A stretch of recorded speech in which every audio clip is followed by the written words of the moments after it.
What's good, everybody? It's your boy O'Shea Duke Jackson here with the struggle camera, webcam. We had to have an emergency meeting of the brother pill because y'all was selling out so much. I had to get the brothers together, and we was talking about bringing in George as a third wheel. We are going to come back with our new season, right? This is going to happen this year, and I'm gonna just let my other brothers who's on the Brother Pill podcast just explain themselves and introduce themselves for some of y'all who don't know them. Go ahead, brothers. Man, what's happening, fam? LAR movement still moving. The one-man dream team is in the building today. All right. Okay, and then brother George, go ahead, brother. He on mute. Well, while he was getting his life together, y'all guys know me, O'Shea Duke Jackson. Just so glad to be back here, doing a live stream. I typically don't do this, but I'm just glad to be back fellowshipping with the brothers. And again, this episode is not to demean or personally attack anybody, but we do got to deal with some things and get into it. So, brother George, I think he is ready. Okay, yeah. Okay, go ahead, brother. Yeah, George Bacon, Street Media TV. Brother O'Shea said he wanted to have an emergency show, and we're gonna get in there tonight. We're gonna talk about some interesting topics that need to be talked about. All right. So let me just say this. Still waiting. I don't know if the notification's not going out, but of course, there's been the situation that Jason Black had, basically exposed certain things that JustPearlyThings said. Now, for me, I really don't watch a whole lot of JustPearlyThings at all. I see some of her viral clips and things like that, and I don't really watch a whole lot of brother Jason Black. So, but when it was sent to me, what I noticed was Jason Black in his breakdown of her, he had it real organized. So at first I was looking at what Bernard Riley was doing. But Bernard, shout out to Bernard, man. Bernard too damn long with it, man. He was stopping and playing and taking like 85 minutes to get to the clip and all that. Man, I had time for Bernard. He wasted my time, man. So I had to leave Bernard's long-winded monologue ass, and I had to go over to Jason Black because he had it organized. Bernard, he was just, he from Michigan somewhere. Shout out to the brother. You know what I mean? So Jason Black had to organize in pretty much, categories or something like that, right? So I was able to click and see the parts that he highlighted that was relevant to the video I was going to make that day. And the first thing that she said, she had a white supremacist, I think Nick Fuentes. And I think the first thing that she had like a black employee by the name of Blessing. And she was like, saying something to the effect that, the person comes in late. At first, it was, that immigrants work better, African immigrants work better than Americans, which she never said black Americans. She said Americans in general. Then right after that, she came with the situation with, Blessing is always late African. And then the white supremacist guy said, yeah, he's black, right? And he's making a little joke. Then she had like, basically saying that she thought that slavery was overplayed. It wasn't as serious as it was. So I gave my take on it. And of course, we had some brothers that was, on my side. But a lot of the black men were really caping for her. I even got dudes unsubscribing on my channel. So I kind of want to know, like, am I taking this shit too far? Is it me? Or are these black men selling out for these white women and foreign women? And don't have no respect for themselves. I'm gonna let you guys kind of build that up. I'm gonna LAR got it. Okay, go ahead, LAR. All right, man. Look, the Black Manosphere and the men that watch the Black Manosphere fickle. We all know that. Okay. All right. We all know that guys ride waves and guys get jealous when people catch a wave. So I don't really watch Pearly like that. So it's like, So the white girl blew up doing the talking points. Yeah, but guess what? It's about 5 other guys in the Manosphere that blew up with the talking points, and y'all hated them too. So in principle. Wait. Say it again. Say that again. Hold on. Say it again, man.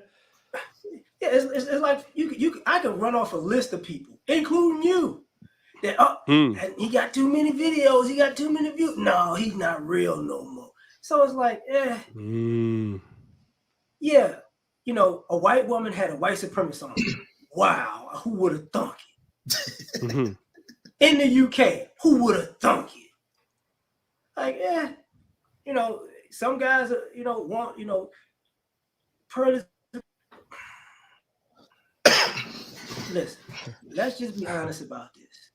Okay. The Black Manosphere, you know, George said this before we started. It was a radioactive type place on YouTube, but it got so much momentum that people who have no affiliation with it come in and just repeat what we've done over the years and have a channel.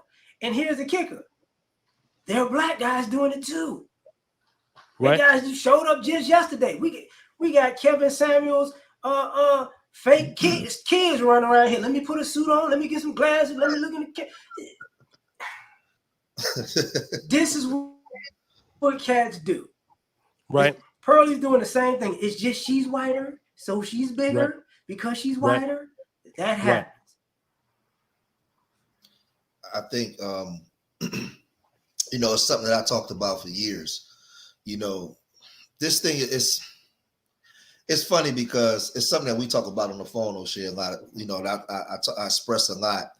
I think a lot of these Manosphere dudes are going to go and defend this white woman, you know, to save face, because for some of their failures within the Manosphere. They sit on these panels for 6-7 hours and they talk this black man empowerment and this black man crap. But what we witnessed over the last 3 years is black women come in, show a little breast, show a little leg, put some makeup on, study the talking points, and go and blow up bigger. Crimson Cure is live right now with 1,700 people in the room using the talking points. You know, I don't have nothing against those sisters, Melanie King and Danica Marie, and these, you know, they're on there and they're using the Manosphere talking points. But a lot of these black men 4 years ago, they didn't reinvest back into the system to actually help build upon what Kevin Samuels brought mainstream. And when the white girl, she peeped the weakness in the game and she began to exploit it. And I agree with what LAR just said. A white girl with a white supremacist on there, oh my God, I'm shocked. No, I mean, she comes from privileged family, so she already had the money to build a studio, reinvest back into it, use black people as the props, because she studied how we fight amongst each other and said, hey, I can make money off this stuff. Them Negroes and them black men in the Manosphere ain't gonna do it. Shit, I'll do it. There's an opening for me to come in, and I'm white, and I know how black men feel about white women, because look at how Kim Kardashian became who she became off the black man. So white women are studying the black man's weakness, and they know that they can get right in the room. Man, the black man and black woman got a gender war against each other, but the black man loved me. So she get right in, and these black men will cut my head off talking about this white woman. This is where we at with it. So I'll stop it there before I really go into what I really want to say.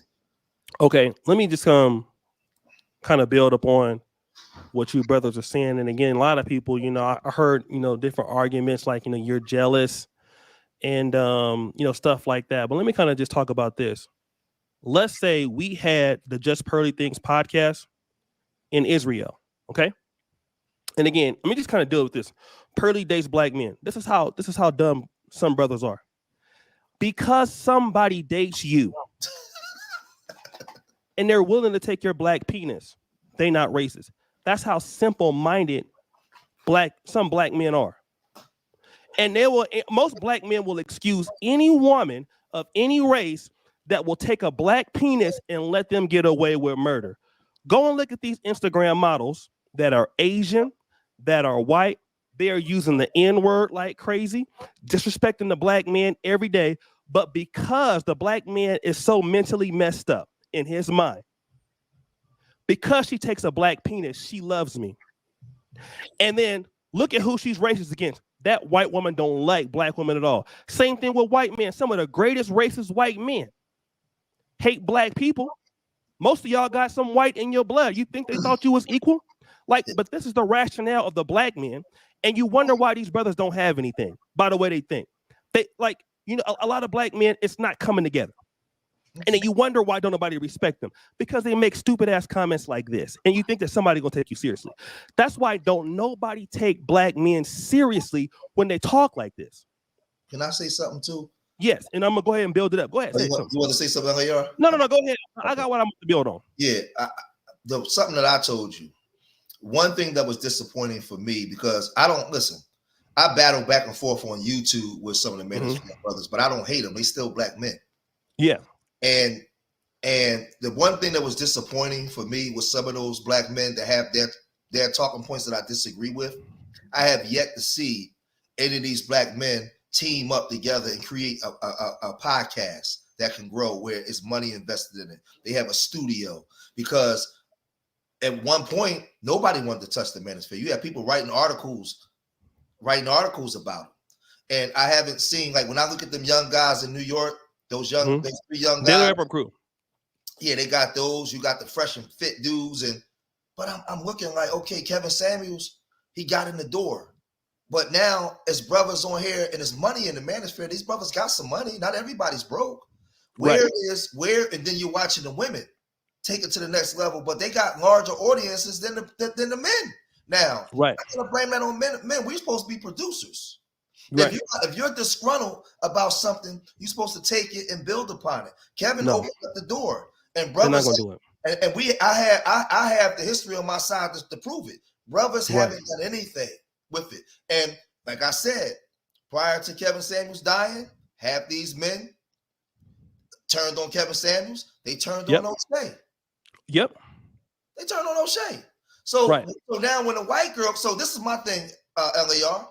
When I see these men defending this white woman, but these same men was making videos, I got the videos about Kevin Samuels before his death. I'm like, man, the black man's greatest detractor is himself. And everybody else can see it but us. I land there. Let me just say this. You dudes think that you're going to come in here and disrespect me today in my chat? You're getting the hell up out of here. Straight up.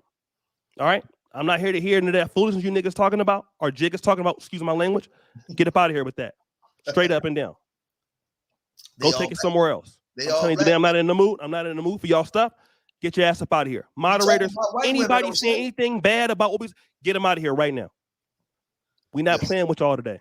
That's why you brothers is where y'all at today. So this is going to be tough love today. Get them out of here. Moderators out of here. I don't want to hear nothing. Shout out to the thing. You are right. There needs to be a house, Kevin Samuels, that opened up. Let me just say this real quick. Let me just say this. If we had a podcast called JustPearlyThings that was in Israel. Think about this. I invite a white supremacist to Jerusalem or Bethlehem. What's the biggest city in Israel?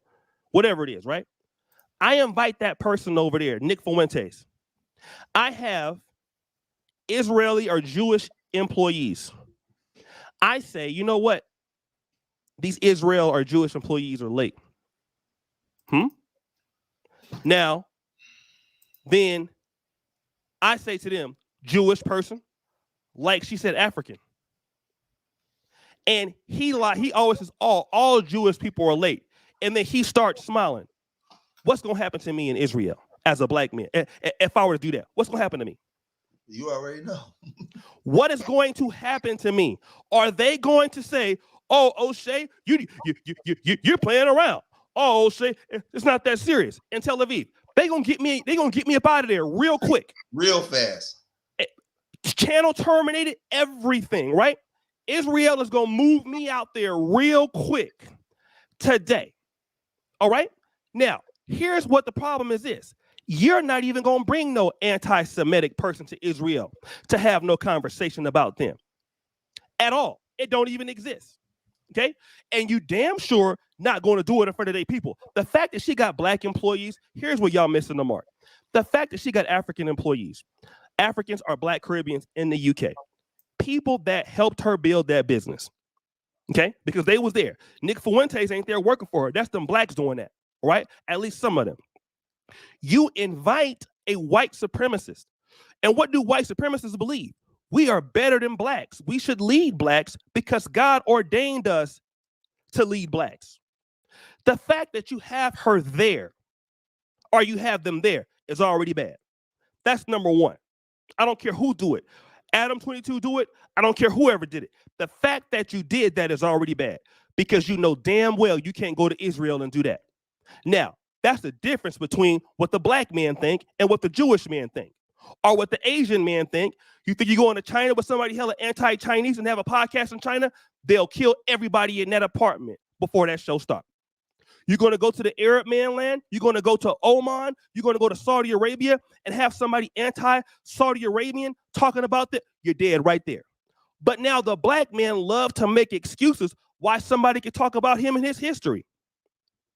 Oh, you're taking it too far. Then you wonder why they come into the black neighborhoods to where y'all at. They buy y'all. This is the same mindset. They run all y'all communities, mines included. They come in there, set up corner stores, liquor stores. They sell y'all pork rinds, and they laugh at you right there where they take the money from your community and send their kids to college. And that's because the black man thinks like that. And as long as the white woman is willing to take a black penis, that's all she got to do. No standards. And then when other groups of men come around you, you think that's fine. You think that's okay.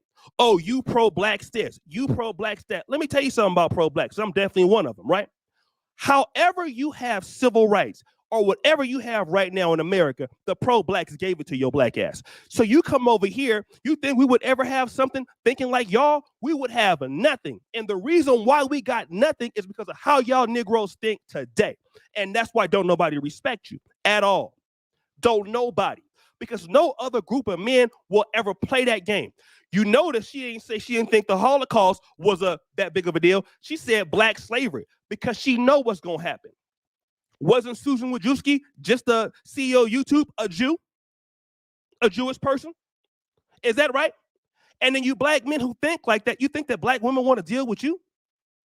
Because the same mentality that y'all have, that is the same reason why you don't work with black men to achieve anything. The same mentality is why you don't reinvest into your community. The same mentality is why you don't have other blacks. The same mentality is how you let that $1.6 trillion GDP or whatever go through the cracks. Because of how you think. And that's why every time the black man walks in and you think you're going to the white woman with that and stuff, well, you're thinking like that. Oh, my women don't respect me. How can they? Look at how you think, brother. What you going to do for the white woman thinking like that? You can't protect her. Arab men, let me tell you this story on LAR. I was here in Kampala 2020. Okay. There was a young lady I was dating. I won't call her name, but Brother George knows what I'm talking about, right? The young lady was, she's a dancer, so she was having like a little practice dance routine, right? Across was some Egyptian contractors that came to Kampala. They was living in the same apartment complex I was living in. So what happened was one of the gate guys invited these Egyptians to come look at her. So I look from the downstairs and I see the girl dancing. I'm like, what are all these Egyptian guys doing over here? Trying to approach her, trying to talk to her. Okay. So I went down there and they kind of dispersed, right? So I told the guy, I said, hey, bro, listen, you're Ugandan. You know, that you should never invite foreign men over to the women in your community. I said, let me tell you why. Because if it was an Egyptian woman that was there, you could never get close to her before they cut your neck off, bro, for the most part. Egyptian men do not play that. No black man can even get close to an Egyptian woman. Now, if her men are there, not even close. You know that. And so the black man thinks like a sucker a lot of times. He don't make a lot of sense when he make these stupid arguments like some of these guys are talking about today. I'm not saying every brother, but it don't make no sense. And this is exactly why black men will always continually be at the bottom if they think like that. Go ahead, brother LAR. All right. So for me, you know, looking at this stuff, watching it go on or whatever, for me, this is nothing new. One thing that the people are going to wind up saying at some point is, say, using the race part with Pearly. She was in the UK doing something that us in America would peep before they would, because you're using two different cultures, right? But here's the thing. We got people here that are opportunistic enough to participate anyways. So and I'm gonna take it above that in a sense. We have an issue with the culture vulture thing. One of the biggest issues that we don't say about the culture vulture thing is we participate. See, we support other people who quote unquote culture vulture our culture more than we support our own culture for doing the very thing. So when it comes to this type of stuff, it's like, and using the Manosphere as a reference. For some of y'all, if y'all like or don't like Pearly, I know y'all heard it before because y'all heard it from other people's channels. But here's the thing. Guess what? Well, hold up. But y'all heard it from other folks' channels. And y'all don't like to watch those. Just see, a lot of times, we've said this years ago, even before this stuff blew up. The brothers are saying something, but it'd sound better if it came from a woman because y'all will listen. It'd sound better if it came from somebody white because then y'all will listen. And guess what? That's what happened. So for me, it's predictable.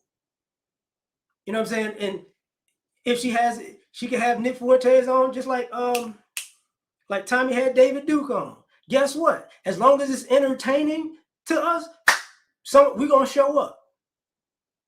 Because what George was saying earlier, and O'Shea know this, at the end of the day, this particular Black Manosphere space, our biggest issue really is we don't do right by each other when we work together. So then we get mad at other people because they take the same stuff that we do in this space and say, you know what? All we're gonna do is work together because they ain't gonna do it. And then you go, oh, I'm watching this person. I'm watching it. That sounds just like them. Yeah, because we've had multiple times in this space where multiple different people tried to hook up and have shows. And guess what? Somebody had to do some backdoor snakes. That's why you see all the individualism now. Because brothers make it hard to work with each other. So when they like, how they get into the bag? How they get into the bag? Because they could work together without being a punk and stabbing somebody in the back. So until we get that straight, this is going to keep happening. Because this space has done a lot of great things. It's just, it doesn't continue. Because guess what? Somebody ego get in the way. And then I want to be the man. So I'm going to do this. And I'm like, okay. And then 6 months later, somebody blow up doing the exact same thing. It's like, well, how y'all going to rock with them? You blew up the opportunity to be in that spot. That's why you got these people who you feel got lower talent or they're problematic. They're more consistently working with people to be better than we are. And like, oh, but what we can do is beef. Oh, we beef to the point where we get mad at people. How come you ain't beefing? How come you ain't? I was showing up. Your channel could be dead. You could get -3 views on a live stream. Put up, I hate that punk month right there. Oh, it's 1,000 people in the chat. Yeah, you heard it. You heard it. You heard it. You heard what he said. Like, we don't want to admit. Right. And I'm gonna say this. I'm gonna be a dog about this.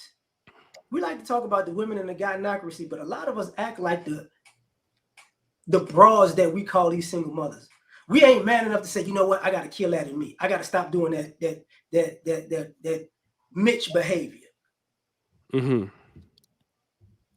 I can't. You know what? I want to do this. I'm in my feelings, but I'm gonna jump off the porch, but I'm gonna get some attention. See, a lot of us doing that too. And outside, and even when you bring up the jealousy part, what are people jealous about?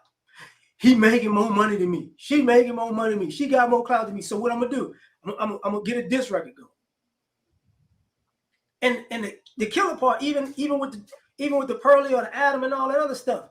And whether people want to admit this, for a lot of you guys, if y'all channels was to explode, guess who show you be on? You be on DJ Vlad. You be on you be on Just Pearly. You the same. Man, you know, I just got 250,000 subscribers. Check me out next week on DJ Vlad. Come on now. We being before we go to George, let me just talk super chats out, brother George. Let me do this. Layman's Journal, thank you so much. I'm sending this link to my friends, my family. People need to hear this. Brother Rich Turner out of Dallas, my brother. I need to get him back on here, man. My brother, I love my brother there. Shout out to him. Christopher Williams, Wilsons, thank you so much. Thank you, brother Paul Williams. Morgan, saying all honesty, is a byproduct of black conservatism. Y'all gonna kill me for saying it, but these brothers all have that affliction. Christopher Williams, thank you so much. I just thank all the brothers for being here. You know, if you guys support, it's fine. I'm just glad that you brothers are here. You know what I'm saying? Because I really thank you. The IT consultant, you are right. There needs to be a house. The campuses will open up. So thank you guys for the support. You know, if you can give, that's great. If not, you just like the videos, man. But thank you so much for being here. Go ahead, brother George. I like this comment that Morgan put in. Shay, in all honesty, this is a byproduct. Oh, the lead attorney here? Yeah, I see. Yeah, lead attorney here. Oh, shit, out here trucking. The lead, yeah, I gotta get her, lead. I know that's your friend, brother, but you know I gotta get her tonight. You know I'm a pro-black brother. I go hard in the paint, so I gotta deal with him. I gotta deal. Go ahead. We're gonna deal with him today, because you know I'm ghetto, but I'm a pro-black. We gotta deal with her today. Go ahead, brother. Yeah, it says, Shay, in all honesty, this is a byproduct of black conservatism. Y'all gonna kill me for saying it, but these brothers all have that affliction.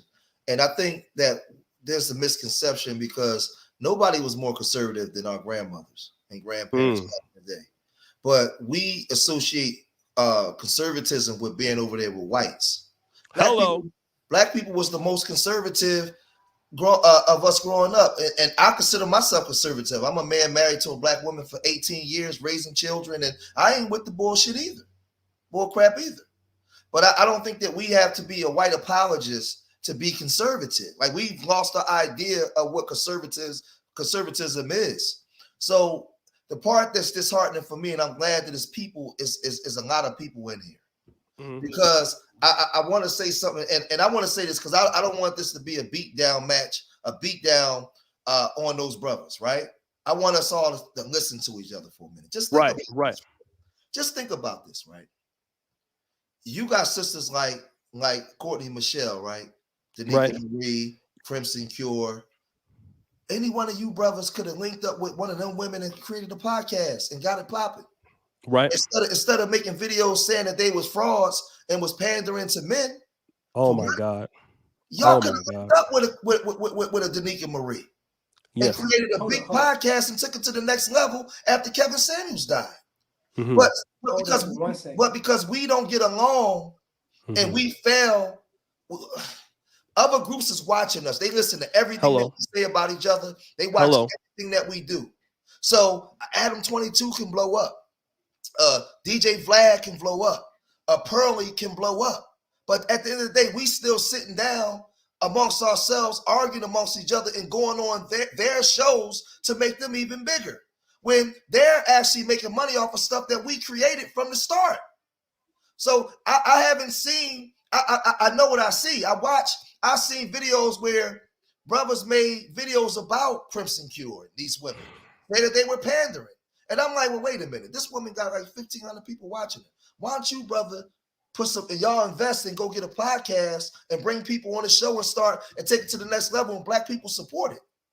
We create, first time I met you, O'Shea, when I came on to your show, I said we create our own coons. Remember I said that? We do it. And then we argue because we always fighting amongst each other so much that we in this black female nature and all this kind of stuff that we can't even work with a female to even get money, to even better ourselves, or vice versa. Like, it's just so messed up. And in these spaces now, for years, we didn't have no control over our image. Nowadays, with this social media, we got all the control we need. We free to control our images, right? Instead of us doing that, we got other people coming in, and now these men, they'll defend this woman. But the argument that I'm bringing is, why are you in a position to have to defend this woman when you was here 4 years, 5 years before her? You had all the opportunity to do what she's doing, and y'all didn't do it. Right. So it's crazy. It's crazy because I watch, like, I see in the thing how they attack you, but then here you go, right? I remember the Pookie and Ray Ray conversation. I was the Pookie and Ray Ray. Here you know, I've been married for 18 years and I got raising children and grandchildren, and I'm the Pookie and Ray Ray, right? Because of my past life. But here you go, you a brother, right? Left Sacramento, went all the way 3,000 miles across America to the East Coast, got a degree from Howard, went and got your medical degree from Poland.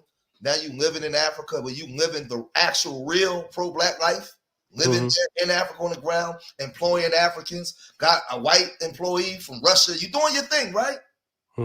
These brothers will attack you because you going after the white woman.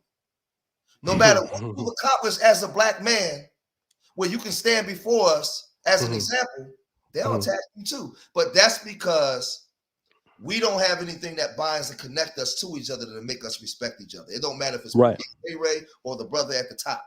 It all rears its ugly face, and I've been saying this for years, and it started to come out. Go ahead. Yeah, hold on. Before we go to LER, let me just shout out to the Super Chats. I think that Crimson Cure just had a live stream, so shout out for the people coming from over there.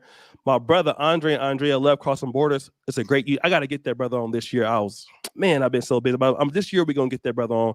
The Negro Experience. My brother, the lead attorney, man, give me some of that money, man.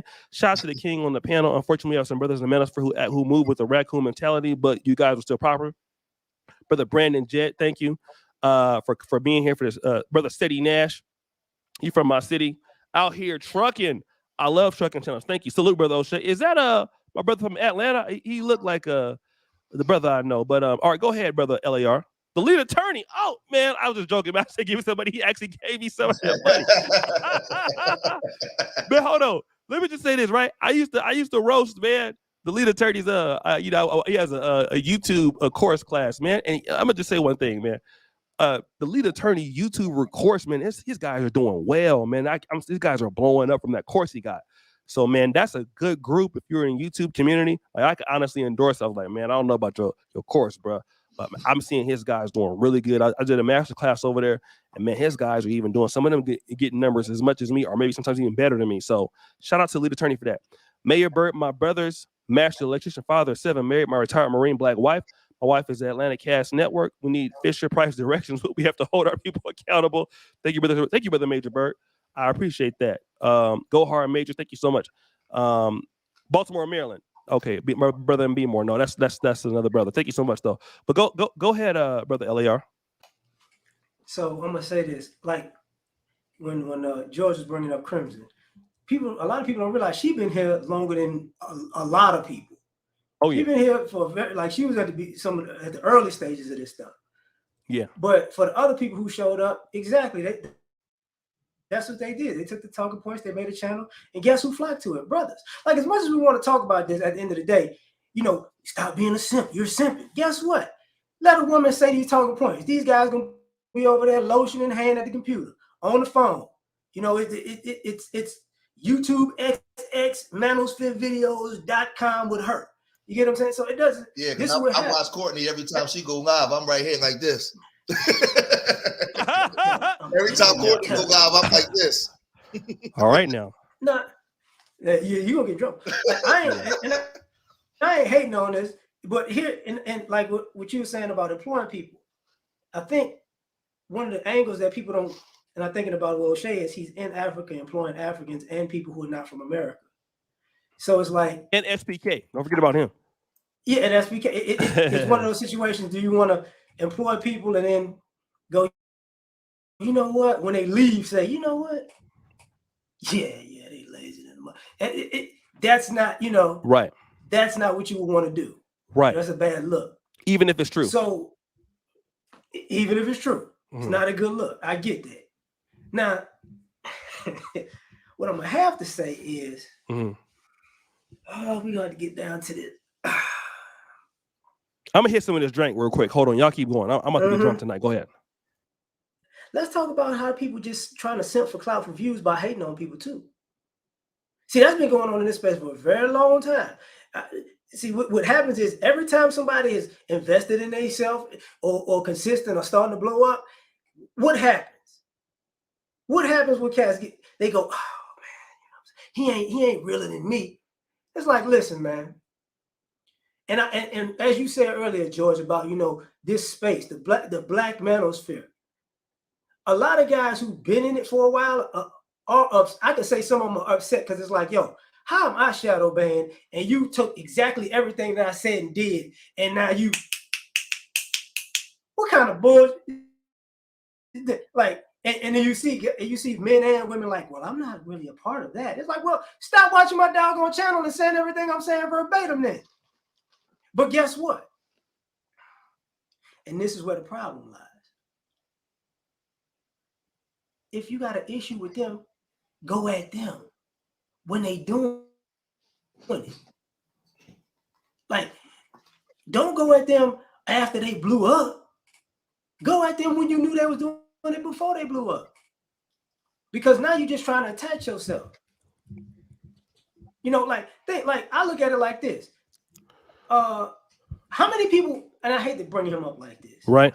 How many people after Kevin died of still a year and some change later riding his wave?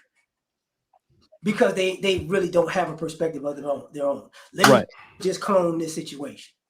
Exactly. You know, so what we're getting is a bunch of people upset that you threw your stuff against the wall and it didn't stick.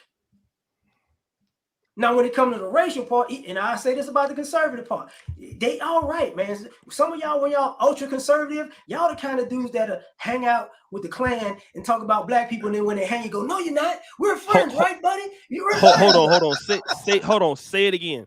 Say that part again. Say that again, because these Negroes need to hear that. Say it again. So, some of y'all uber conservatives, y'all the type of guys that want to hang out with the Klan and drink, and while you getting hung, like, oh, we're still friends. It's just a joke, buddy. I know it's funny. And they put the Confederate flag back there, like. And I know it's the liberal talking point. Man, let me tell you something, man. Yeah. Being a brown noser for conservatives don't make you more conservative. Nope. We was conservative first. I mean, you just an LBG conservative. Like, so, you know, sometimes when it get political, it's like, because I don't even want to talk about the political stuff because I realize a lot of y'all brothers don't want to hear this. Right. But a lot of y'all are either y'all mad that y'all came from the hood and y'all didn't fit in or something, or y'all was from the suburbs and now you called and I'm better than you Negroes types. But it's my political view. And I'm like, man, we talking about baseball. What does conservatism got to do with the 7th inning stretch? Nothing. Oh my God. Let me hold on, Eliar. Let me just shout this out. Drink in hand. Shout out to brother Andrea loving Carson Borders. Drink in a hand. Ice trip. I see somebody looking good. They give me some money. Baby, you the first good looking woman besides Courtney Michelle that ever gave my ugly ass anything, baby. You don't know how much you have made my day. And Allen 007. All right, you must be a pharmacist. You getting that pharmacy money? Because you look good too. Courtney, don't get jealous. Go ahead, brother. Rent's turning. Hold on. Wait a minute. He just got paid today. I think the Manosphere is using the opportunity to exercise his power. So one thing to call out the BS of our group, but real power touches anybody when it gets to the bounds. The juice gives 0 passes. I mean, Rent, you need to come on here next time. Go ahead, brother Eliar. Go ahead. I like what Rent said, but we give passes. I like what Rent says, but we give passes. Too many. If we like you, you get a pass. If we don't like you, you don't get no passes. Like we're inconsistent with passes. Passing like Joe Montana. You know what I'm saying? I'm trying to tell you. So it's like, hey, that's one thing. Like we don't have even when we set up rules, and I hate to do this, brothers, but I'm gonna have to say this.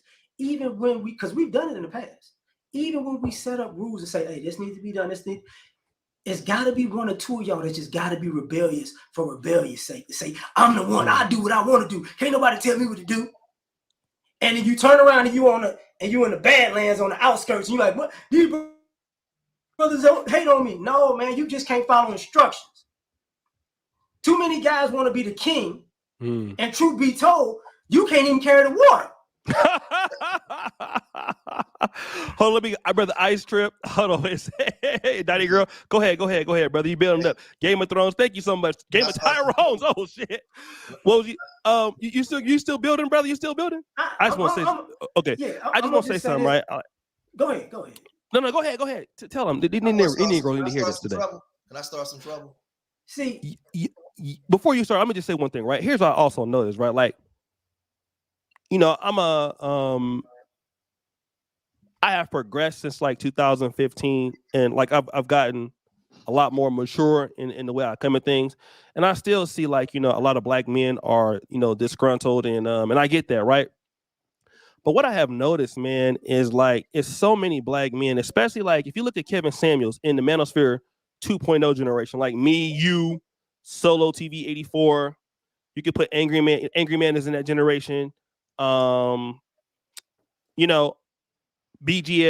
Rom, rest in peace, Alan Roger Curry. So those men were critical of black women, but you can never really say that those men hated black women for the most part. I mean, because Angry Man is with a black woman and stuff like that. I've always been with a black, but what you're seeing now in certain pockets, man, is that you have an extreme case of brothers who just everything about black women, they just like completely like everything is black women's fault for everything, right? And there's no level of black male accountability.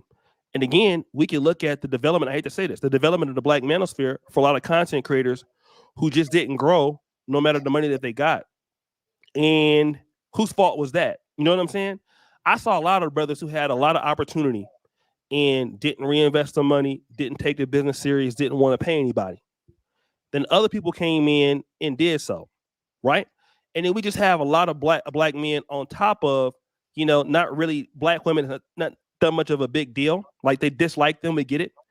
A lot of black men hate black people. And a lot of black men are in these communities that come together. And the only thing that ties them together is we hate pro-blacks and we hate black people. We don't have anything else in common outside of the fact that we have a disdain for the black community. And they made fun of me when I was young. I talked different, whatever else. And they just hate black people. It's kind of the same thing you hear from maybe some of the African immigrants or Caribbean immigrants or whatever. Like, these African Americans made fun of us. But you hear these black men are coming together on a bigger scope. It's not even about black women. They hate black people. And they, that's what it's about. Nothing to do with black people. Do they like it all, right? So anytime somebody else does something, they forgive that person or speak on behalf of that person for the fact that they hate black people. Because the black person is always wrong. And I've noticed that as black YouTube keeps going forward, a lot of these guys who, let's say they want to date other races of people, things like that, the more that you finally see, it's not even about black women in general they hate black people, period. And that's why they always come after pro-blacks. They come after pro-blacks. It's easy to come after Dr. Umar or some of the other brothers, but pro-blacks in general, they hate them because they have some disdain towards the blacks from when they came. And when I listen to those arguments, it's like, number one, it's not being a man. It's not being accountable for wherever you at right now, and then, I just don't get that. I wish the brothers would really understand their opportunity in the black world and in the black community. Everybody get made fun of. Hell, I got made fun of. I got called African booty scratcher. People roast me every day in the comments, whatever. But all black people don't hate you. People gonna love you as you present yourself. And that's what I've noticed. So many people have helped me by just having a positive attitude. Here, I came to you. I came to Africa. I got the Pan-African dating show. I went to Poland. I did well over there because I have a positive attitude. We have too many black men that have just a negative attitude towards blacks. And then they think that if they get around whites, that's going to help them out. And you just have so many black men that just have so much hatred in their hearts, and they really don't do nothing for them. So that's just me. And, that's how I feel. I see that we get a lot of brothers that are in the black manosphere or in these communities that are just completely anti-black. That's where it starts from. And I don't know what to do to help these brothers, but that's where it's at. Oh, Shay, I'm 6 years older than you, right? Right. But you about 70, nigga. Yeah, about 6. I'm sorry, go ahead. Right? Yeah. About 2 years ago, 2.5 years ago, what I used to always tell you on the phone, if you remember, what to this day, what I was telling you back then? That you exceed the possibilities of the black manosphere. Yeah, I said you're not transcend. You transcend manosphere. You didn't understand back then, and I said they don't have a pro-black mentality. You do, and you have a mentality of going forward. I said to you, I said, listen, if we was big brother and little brother, I'd be 19, you'd be 12, and I'd be sitting on the steps talking to you, telling you that all you have to do is go out and achieve. All you have to do is go out and become the best version of you. and all your arguments with women and all the disgruntledness you have with women, that'll start to dissipate and fade away, because women will be submissive to the producers, people that based off their production, people that can produce and know who they are. Let me ask you a question, O'Shea. In your life that you live in now, in the position you in now, how much trouble do you have out of women? Not that much like I used to. Because you've become a great version of yourself to the point where you call your own shots, right? Yes. And I'm laying this out for a reason, because as Black men, we've been trained to go get jobs and not seek power. I'm African American and Cuban.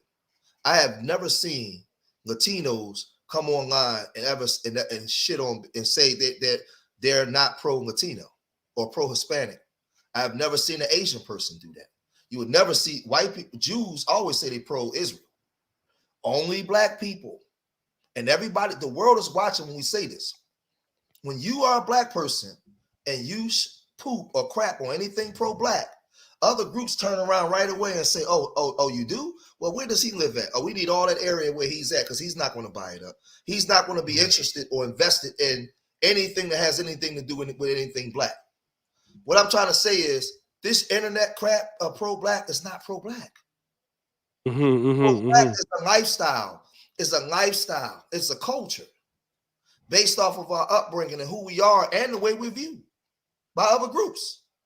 Right. So when you proudly say, hey, I'm not pro-Black, but the other groups are saying, they're looking at you like they'll never say something like that out of their mouth.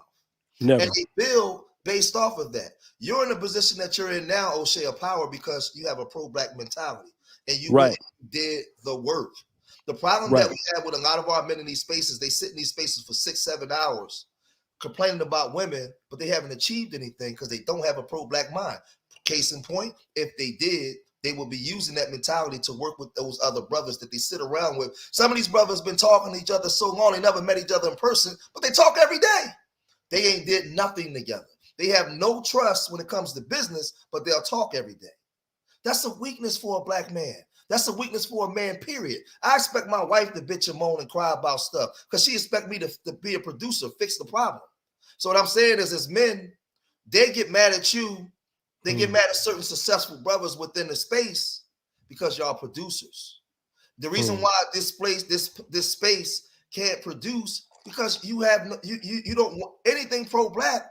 You don't identify with it. And the manosphere with the Black manosphere, how you not pro-Black if it's the Black manosphere and it's Black men? You're not pro. I don't get it, brother. I'm confused. And see, brothers will argue with me, but Adam 22 is a white man. Let's see if he ever come on his show and say he's not pro-white or pro his group. That's his power base. He'll let you come on and employ your Black self and get rid of you when he's ready to. So will Vlad. Yeah, he'll have some employees. That's why Pearlie said she has the African employees and how good they work. Now watch this. When she made that statement, O'Shea, about the African employees and how much they work better than Americans, we know who she was talking about. She didn't have to say it. She was talking about Black people. And the reference she was using Black Africans, and then she said Americans. Who's she talking about, though? She's talking, the conversation was with a white supremacist talking about Black people. Then she wasn't talking about nobody else but Black Americans. But she wasn't going to say it. But those of us that's intelligent, that got comprehension, I knew exactly what she meant when she said it. And in that interview, he also said about Blacks taking over Europe and taking over America. He wouldn't want that to happen because things would change. Right.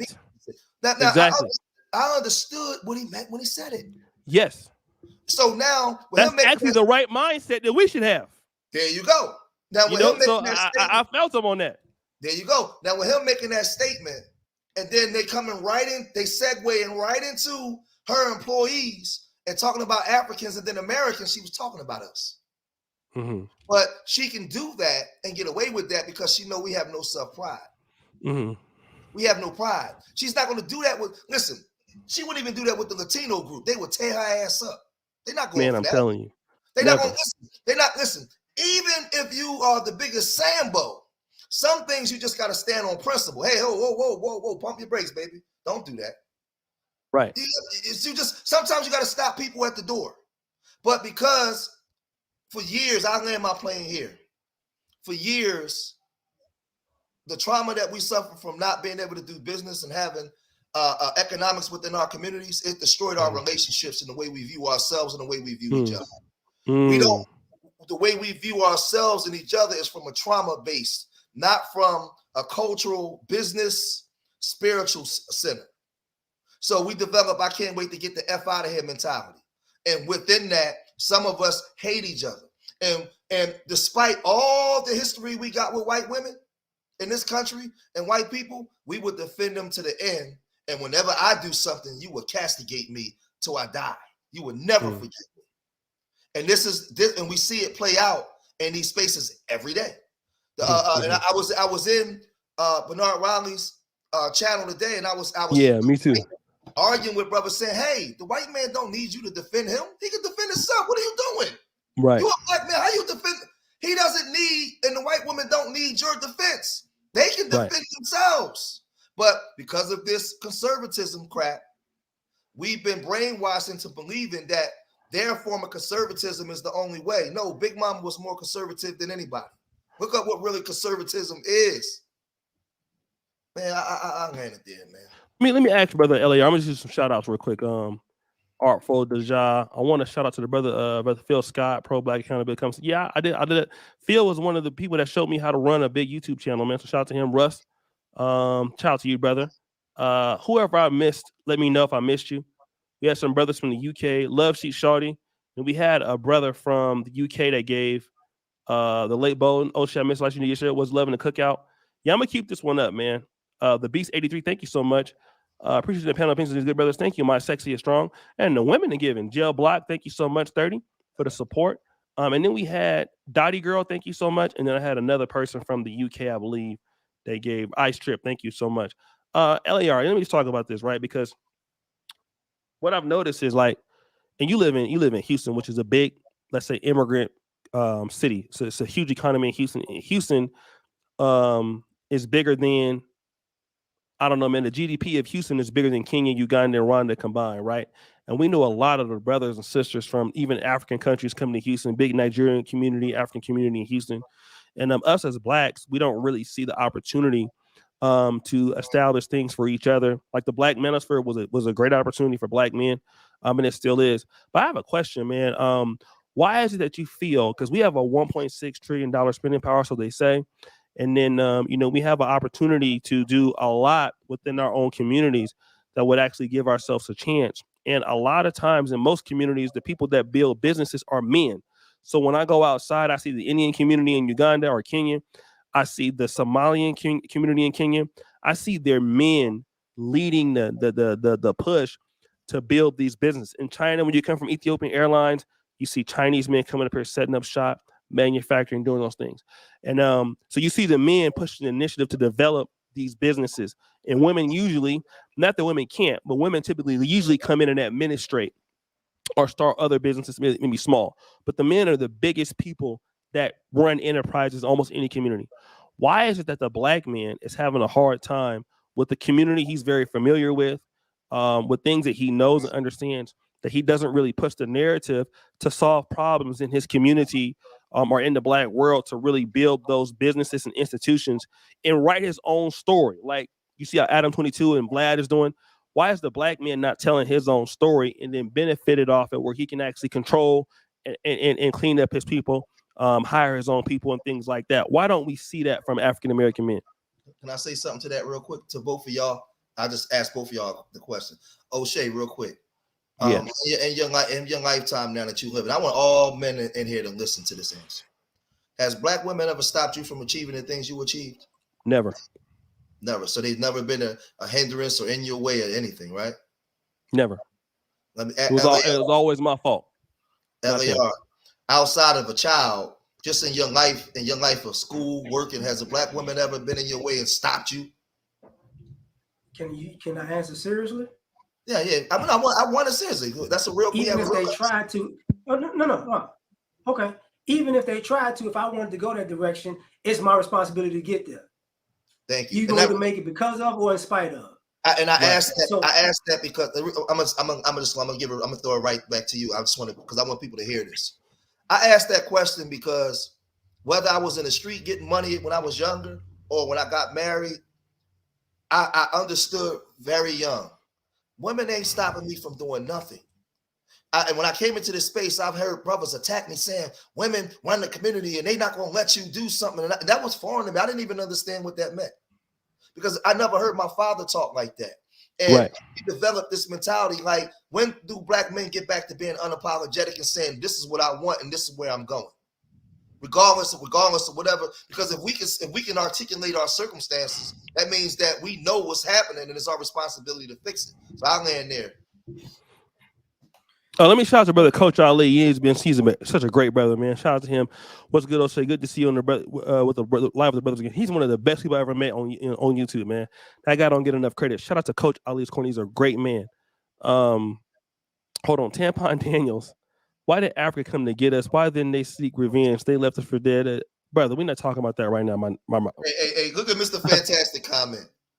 Yeah, the most important aspect of manhood. We go. All right, child. That's. I like Fantastic. So we gonna deal with that, Mr. Fantastic, later or something like that. Right? Shout out to the brother. Let's let LAR build on it. We don't want to get distracted. Let's go let brother LAR build on that. Go ahead, brother. We got two problems colliding. Just like in the community, the entrepreneur mindset is the minority. So other communities understand, you're gonna have some entrepreneurs that's gonna have a vision, create something, and when it starts rolling, people get on board because it becomes the money train, right? Our issue on the flip side of that, the people who just, I'm just a worker, I'm just a hard worker, I had to figure it out along the way while I'm working how to get better. Those brothers are the ones who have the biggest problem, because guess what? I don't want to be told what to do. And guess what? You got to be told what to do to become an entrepreneur if you really want to be one. Right. What you have is you have people who don't know how to actually build a business with an ego the size of Mount Kilimanjaro, because they don't want to sit down and be taught and take a back seat and be a fly on the wall. So it's hard for us to continuously build, because you know what people normally do with people like that? They get rid of them. And for us black men, I hate to say it this way, the few of us who's learned these lessons are either guys who played sports and we thought we were that good and coach kicked us off the team, or we watched people get kicked off the team for that, or you went to school and your teacher said, listen, either you're gonna do the assignment or you out of here. It's just that simple. See, everybody else has this I'm the man mentality. And what I'm about to say might ruffle some feathers. Here's the issue though. We got too many chiefs and not enough Indians, and most of you chiefs ain't really built like that. So the only Indian you got is in your mind. So the only person following you is you. So at the end of the day, man,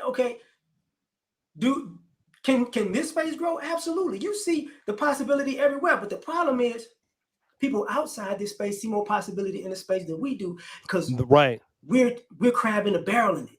And if you want to have something more than this, guess what? If you do this right, then it could springboard you into other things. Right. I'm about to be a jerk, so I'm just go ahead. Do your thing. I got my wine. I got about another hour. If y'all got it. A lot of brothers look at YouTube and look at other people like, how they got so many subscribers? They lame, they corny, they stupid. This is trash. Man, I'm way better than them. But here's the one problem. Here's the one problem that you don't get. Guess what those people ain't doing? Worried about you. Right. That's what they not doing. They not, man, that dude, they don't, if you good and they come across you, they gonna go, I'm gonna take that. I'm gonna use that. I'm gonna use that to add it to this, add it to that. If even though we talk, using DJ Vlad and Adam 22, even the guys that do the hip hop stuff with them, guess why the channels are the same? Because all of y'all feed in the negativity. That's our biggest problem. We feed in the negativity so much when it's time to do something positive, we lost. You mean to tell me I got to be on point for 6 months straight? I can't do that. Well, grow up. Because this is why you run into other people all the time. I'm not saying y'all got to be Bill Gates. You get what I'm saying? Or Jeff Bezos. But dang, could you be like the 5th guy under him working? You know, that dude's a millionaire too, you know. Could you just be on the team instead of sabotaging the team? Because people like, and I hate to do it, people use, Fresh and Fit, man, they say they just repeat stuff. Guess what? Mm-hmm. They built the show repeating stuff. Right. And guess what? You watch it. And guess what? You donate. And guess what? You want people to donate to you. But guess what? You ain't got a show. Right. And now I'm going to ask this question. I'm going to stop. Okay. Can most brothers do anything better than hate? Well, I was told that it was in these spaces, everything is Pookie and Ray Ray fault. That's what I was told. Let me just read this chat. Let me know when you got time to have the convo then, fam. One-on-one, no panel. Okay, Mr. Fantastic. I might ask some time. Shout out to the brother. Like I said, just before we get back to there, I've never had a problem with Mr. Fantastic. He's my brother. He's never disrespected me. As long as I've known him, he may have different opinions than me, but I've always had a positive relationship with that brother, regardless of how he feels. He's always respected me. So I've always had some respect for that brother, at least towards me. So I will never disrespect him. Thank you so much for the super chat. Say something to that, though. I'm gonna say this, man, because a lot of brothers like to, and I don't have no problem with. Like I said, I don't have a problem with brothers in the Manosphere. Yeah, me neither. I love the Manosphere. Yeah, it's YouTube. Like we have disagreements. We go back and forth. I go hard, but there's no hate, right? Right. And I'm gonna say this. In YouTube, period. Mm-hmm. You got a lot of people that's relationship gurus that have been proven that they can maintain a relationship for 2 days. Mm-hmm. You have a lot of people speaking on a lot of things that they're not qualified to speak on, in my opinion, in these places. Because in YouTube, you could be the butcher, the baker, the candlestick maker. You could be any guy. You can even blow up without even showing your face. Mm-hmm. Right? You're not even showing who you are. Mm-hmm. I see a lot of these men in these spaces like to talk about fatherhood, but you guys are anti-marriage, relationship, and a lot of you guys are not in spaces with your children. Even living the day-to-day life of raising children. I mean, something as simple as you laying in the bed and your son can come out the back room into the front room to ask you what's in his phone. He don't have to call and wait 2 hours for you to call back or wait to the weekend when you come over. Like a lot of y'all like to talk this father, like when we talking about black men building and what you said, Mr. Fantastic, about fathers in the home. Well, I've been my children was raised in my home. I was called a Pookie. I've been with the same woman for 18 years. This is my home. My children live here. I'm qualified to have that conversation. A lot of you guys that twerk and run your mouth, you ain't. A lot of y'all got babies outside and all kinds of problems with women and all kinds. And you're disgruntled, and you're not qualified to really have the conversation because your mind is messed up. Mm-hmm. So when we really want to talk about developing children, developing boys, raising and all that kind of stuff, I stayed. I made the choice. I made the choice to find fertile soil. I made the difficult decision to actually stay in the marriage and work it out. And what Kevin Samuels said, fuck my happiness, is about duty and honor and building what I created. I made that choice. I made the choice to do that. So when y'all really want to have a real conversation, you got to show and prove. Like, if you can't come to me to talk to me about relationships and sons and building, if you ain't, I need to see your background, where you coming from. Because a lot of y'all do a lot of this, man. And a lot of y'all, and what I'm trying to say, a lot of y'all are actually the problem in the community. You actually aid and abet the woman, because y'all come together without and having non-committal sex and making children, most of y'all. I ain't saying everybody, but a lot of y'all, then you complain when accountability show up. Right. So somebody said, well, this show was supposed to be about Pearly, but now it's going back to black men. Well, guess what? The show was about what black men, how black men is kissing white women's asses and allowing them to come into your space and take it over. And then you go out of your way to defend them while at the same time disrespecting your brothers that may have an axe to grind against what she's doing. You go against your own brother to defend her when you in the space longer, and you could have been working with Courtney Michelle and had your own show and had black people supporting it. Why? So yeah, it's about us because the problem is us. The problem is us. So if I want to talk about this family structure shit, show me that you got some form of intact family structure, or if you just a disgruntled black man because you and the baby mama is at war with each other, it's hard to have a conversation with you because you one-sided. My wife is here. My son, I can call my son downstairs. Like, I'm doing this shit the way it's supposed to be done. So when I talk what I live. So like, you want to really have a conversation? I don't think that you really want to have that conversation. Let me just read this. We build communities and put in the late night hours of waking up at 4 a.m. to these YouTube businesses and brands. Keep the great work, gentlemen. Let me just say something real quick. And thank you for everybody being here. Raymond and Princess, everybody. Thank you also. I think the brother gave a super chat, Big Elvis to Chef Rosenberg. I see you guys dropping a lot of names in the comment, right? And I keep seeing Brother King Rich's name come up. Let me say something. I've had my issues with the brother before, here and there. But I don't have anything negative to say about the brother King Riches. What I'd like to say is I see the brother is growing. I see the brother is doing his thing. And some of y'all are acting like, well, because he works for Pearly Things, you need to come after him. King Riches is innocent in all of this. He didn't do anything wrong. All right? Here's the problem that y'all don't want to deal with. Okay? You don't pay nobody. So here's what I'm gonna say. If you look at King Rich's setup, if you want to, I'm gonna give her some credit. Y'all don't like that, but she built that studio, and then she allows him to come in and do his thing on that studio, and allows him an opportunity to use her infrastructure to build himself up. That is way more than what y'all will do for him. And see, here's what y'all like to do all the time. See, black people. I just did a podcast called "Why White People Don't Take Black People That Serious." All right, and it's one of the best podcasts I've ever done on my Kingana channel. And y'all like to always talk about what somebody should be doing, but you ain't gonna give a brother $1 or $2 or $5.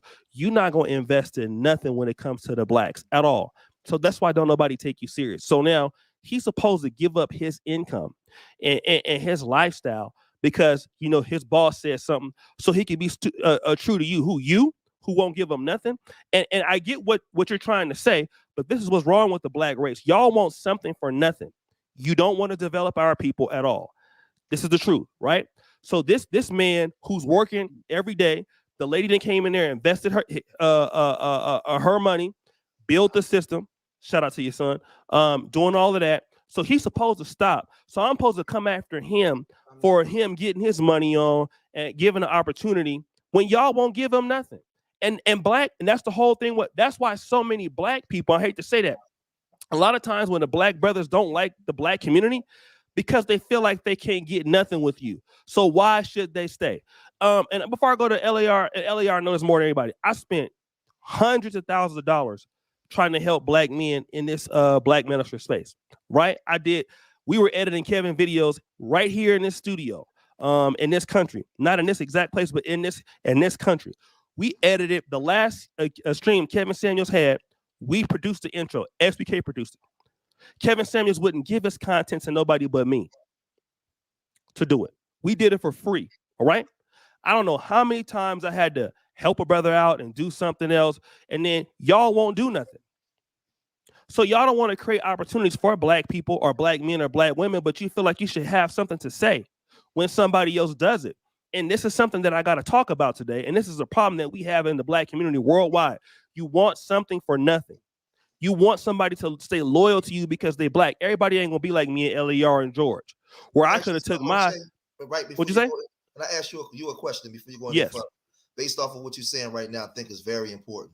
Do you think that our people don't want to create nothing for our people where we can grow because we don't know how to? It's not something that we're taught growing up in our households and our communities. We don't see it. No, black people are not entrepreneurial based.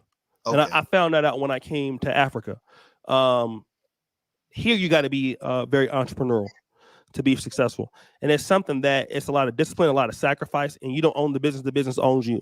So typically people who have seen it coming up, they're better. But I want to say this. I've noticed that a lot of Black people, you want somebody to give you something and you do nothing for them.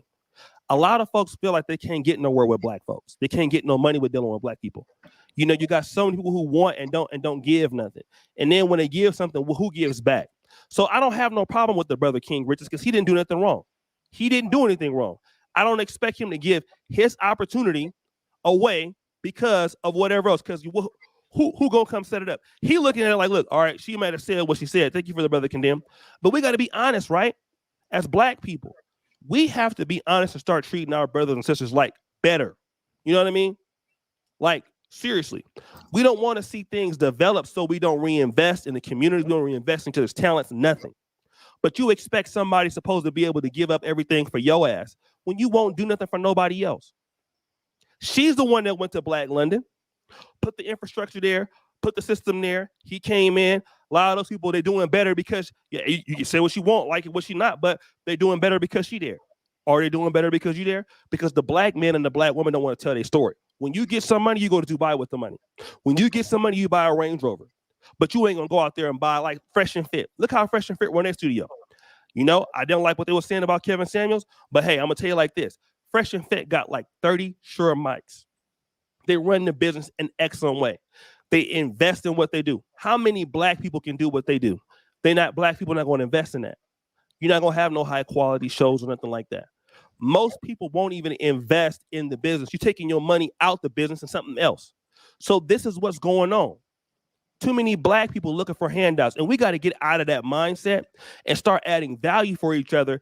Then when you add value, then say something. But don't expect somebody to quit their job. Okay, because you want them, because you ain't gonna put no food on their table. Can't nobody get nothing dealing with y'all for the most part. And we got to get out of that mindset. If you feel like a Black person needs to stay loyal to you or not have a brain drain, put your money where your mouth is. Add value to the community. You'd be surprised how many Blacks will support you if you add value. That's why tonight I haven't asked for one super chat. And I will say this. You see so many YouTubers, man, I got to have 30 super chats or 40 super chats. We haven't asked for one super chat tonight. Brothers came in and supported. If you do, great. But we here for the message tonight. You know what I'm saying? If we add value, if you want to donate, that's fine. But we got to add the value, brothers. So let me just go ahead and say this, brother Lowcast. Thank you so much, my brother Wizard X. Okay, go ahead, brother LAR. I'm gonna go ahead on and get this wine. We got one more hour, but I'm about to be so drunk. I might have to pull this thing down if I get turned up because the N word is really trying to come through me, my brother. I'm trying to hold back, brother. I'm gonna have to just take it there, even with the King Richards thing, right? A lot of people. I've been subscribed to Rich since he was in America. A lot of y'all could be upset at Richard now, but were you subscribed when he was in college, when he went back to the UK, when he was doing the fitness thing, when he was doing the date thing, when he was doing lives every day with the call-in show, you know, before the Pearly thing? A lot of people probably not. So if you didn't support him then, you got to shut up. You know, now to make this step go a little bit further, you know, using Pearly as an example, but let's just talk about the American dream. What's the American dream for most of us?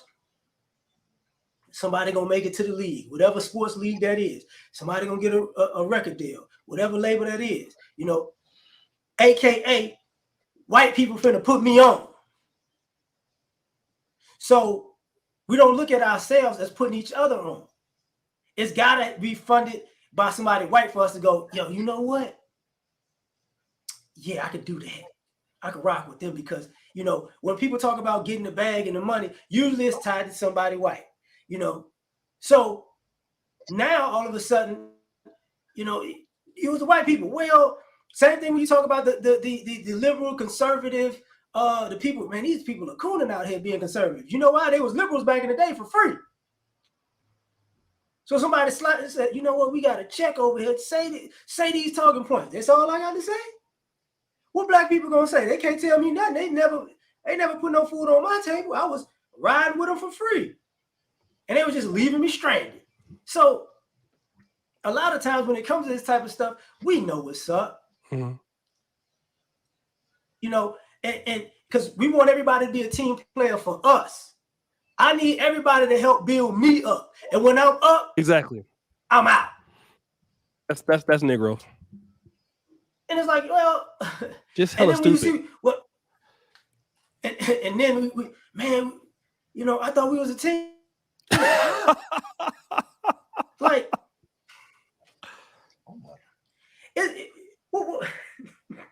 I'm about to be trifling by saying it this way, but nobody wants to be Dennis Rodman. I ain't talking about the dress code. I'm saying, what's your job? Defense, rebound. Everybody want to be Jordan. You know what I'm saying? I'm shooting all day long, bro. You gotta do something else. First of all, you can't shoot, but you want to keep shooting. You shooting us out of the building. So a lot of times we're looking at other people and other people growing in the process. And I gotta say this, even the same thing with Kevin.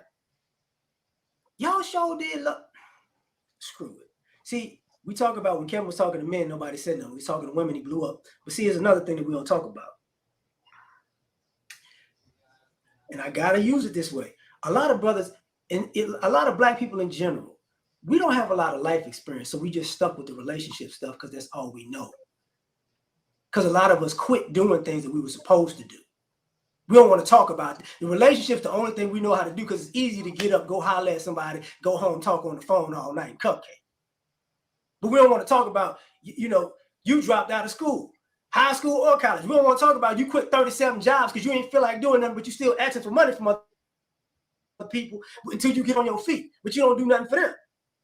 We don't want to talk about how many times you had adversity in your life and you bailed on it and somebody else had to do the heavy lifting. See, the real people in this conversation that's black, that's been carrying the community, they ain't got time to talk because they've been carrying everybody. That's why most of them ain't on the internet. Mm-hmm. You get a chance to be on the internet because the person that's paying the Wi-Fi, they at work. While you on the phone, they at work. Mm-hmm. While you worried about relationships, you asking them for money to go out on a date. Why? And they got to go back to work. You killing them. They working 72 hours a day. Mm-hmm. But do you kill? No. So this is where we're at. And then you see people go, you know what? I'm going to just go work for somebody else. I'm going to just go work for them white folks because it's a whole lot easier. And brothers be sitting there like, oh, man, we need to come together and be a team. You know what we really need to do? We need to have a black man Royal Rumble. And people need to get hurt. People need to get hurt. Because the issue at the end of the day is a lot of us are really talking. I'm coming in like Big Papa Pump, the Steiner brother. A lot of us talking a whole lot of shit because we can talk that big shit because we ain't gonna get our ass whipped because we at home. Right. And we effing up the community because whatever I want to do and say, I can say whatever I want. Even the same thing about the relationship stuff. I say this about the men and the women, and y'all ain't gonna like it. A lot of y'all people that's talking about relationships, 90% of the time, y'all out of shape. That's why you're not in a relationship. Let me do some push-ups right now, nigga. Shit, hey, I tell people, we got like 685 people in the room, right? I tell people, I watch O'Shea. O'Shea has the King Ganda podcast, right? You know, when he this is a black man that's doing something. I'll say it this way. I'll say it the way I say it to him on the phone. Those of y'all that's watching right now, I want y'all to really be honest with yourself because I can't hear your answer, right? How many men and women you know that have come from the communities you come from, go across the country to school, go out of the country to a whole foreign country to school, and then go live in Africa somewhere, right? How many people you know will be able to have that type of life, that type of world experience? Not many of us will be able to do that, right? So this is a brother that represents our tribe as African Americans. He's in Uganda alone, making it happen, right? If you guys can support Pearly Things, see how 696 people in here, there is no excuse for when he goes live on his podcast, it ain't at least 500 people in there. There's no excuse. We can't have these type of streams. And when we talk and everybody saying, yeah, that's right, yeah. And then when the brothers out here that's actually doing the work, for black people, champion for black people, he go live and 75 people show up. No, that's the I gotta call it what it is. It's unacceptable. And if you don't do, you're a fraud. If we don't start supporting each other, real quick. Yes, sir.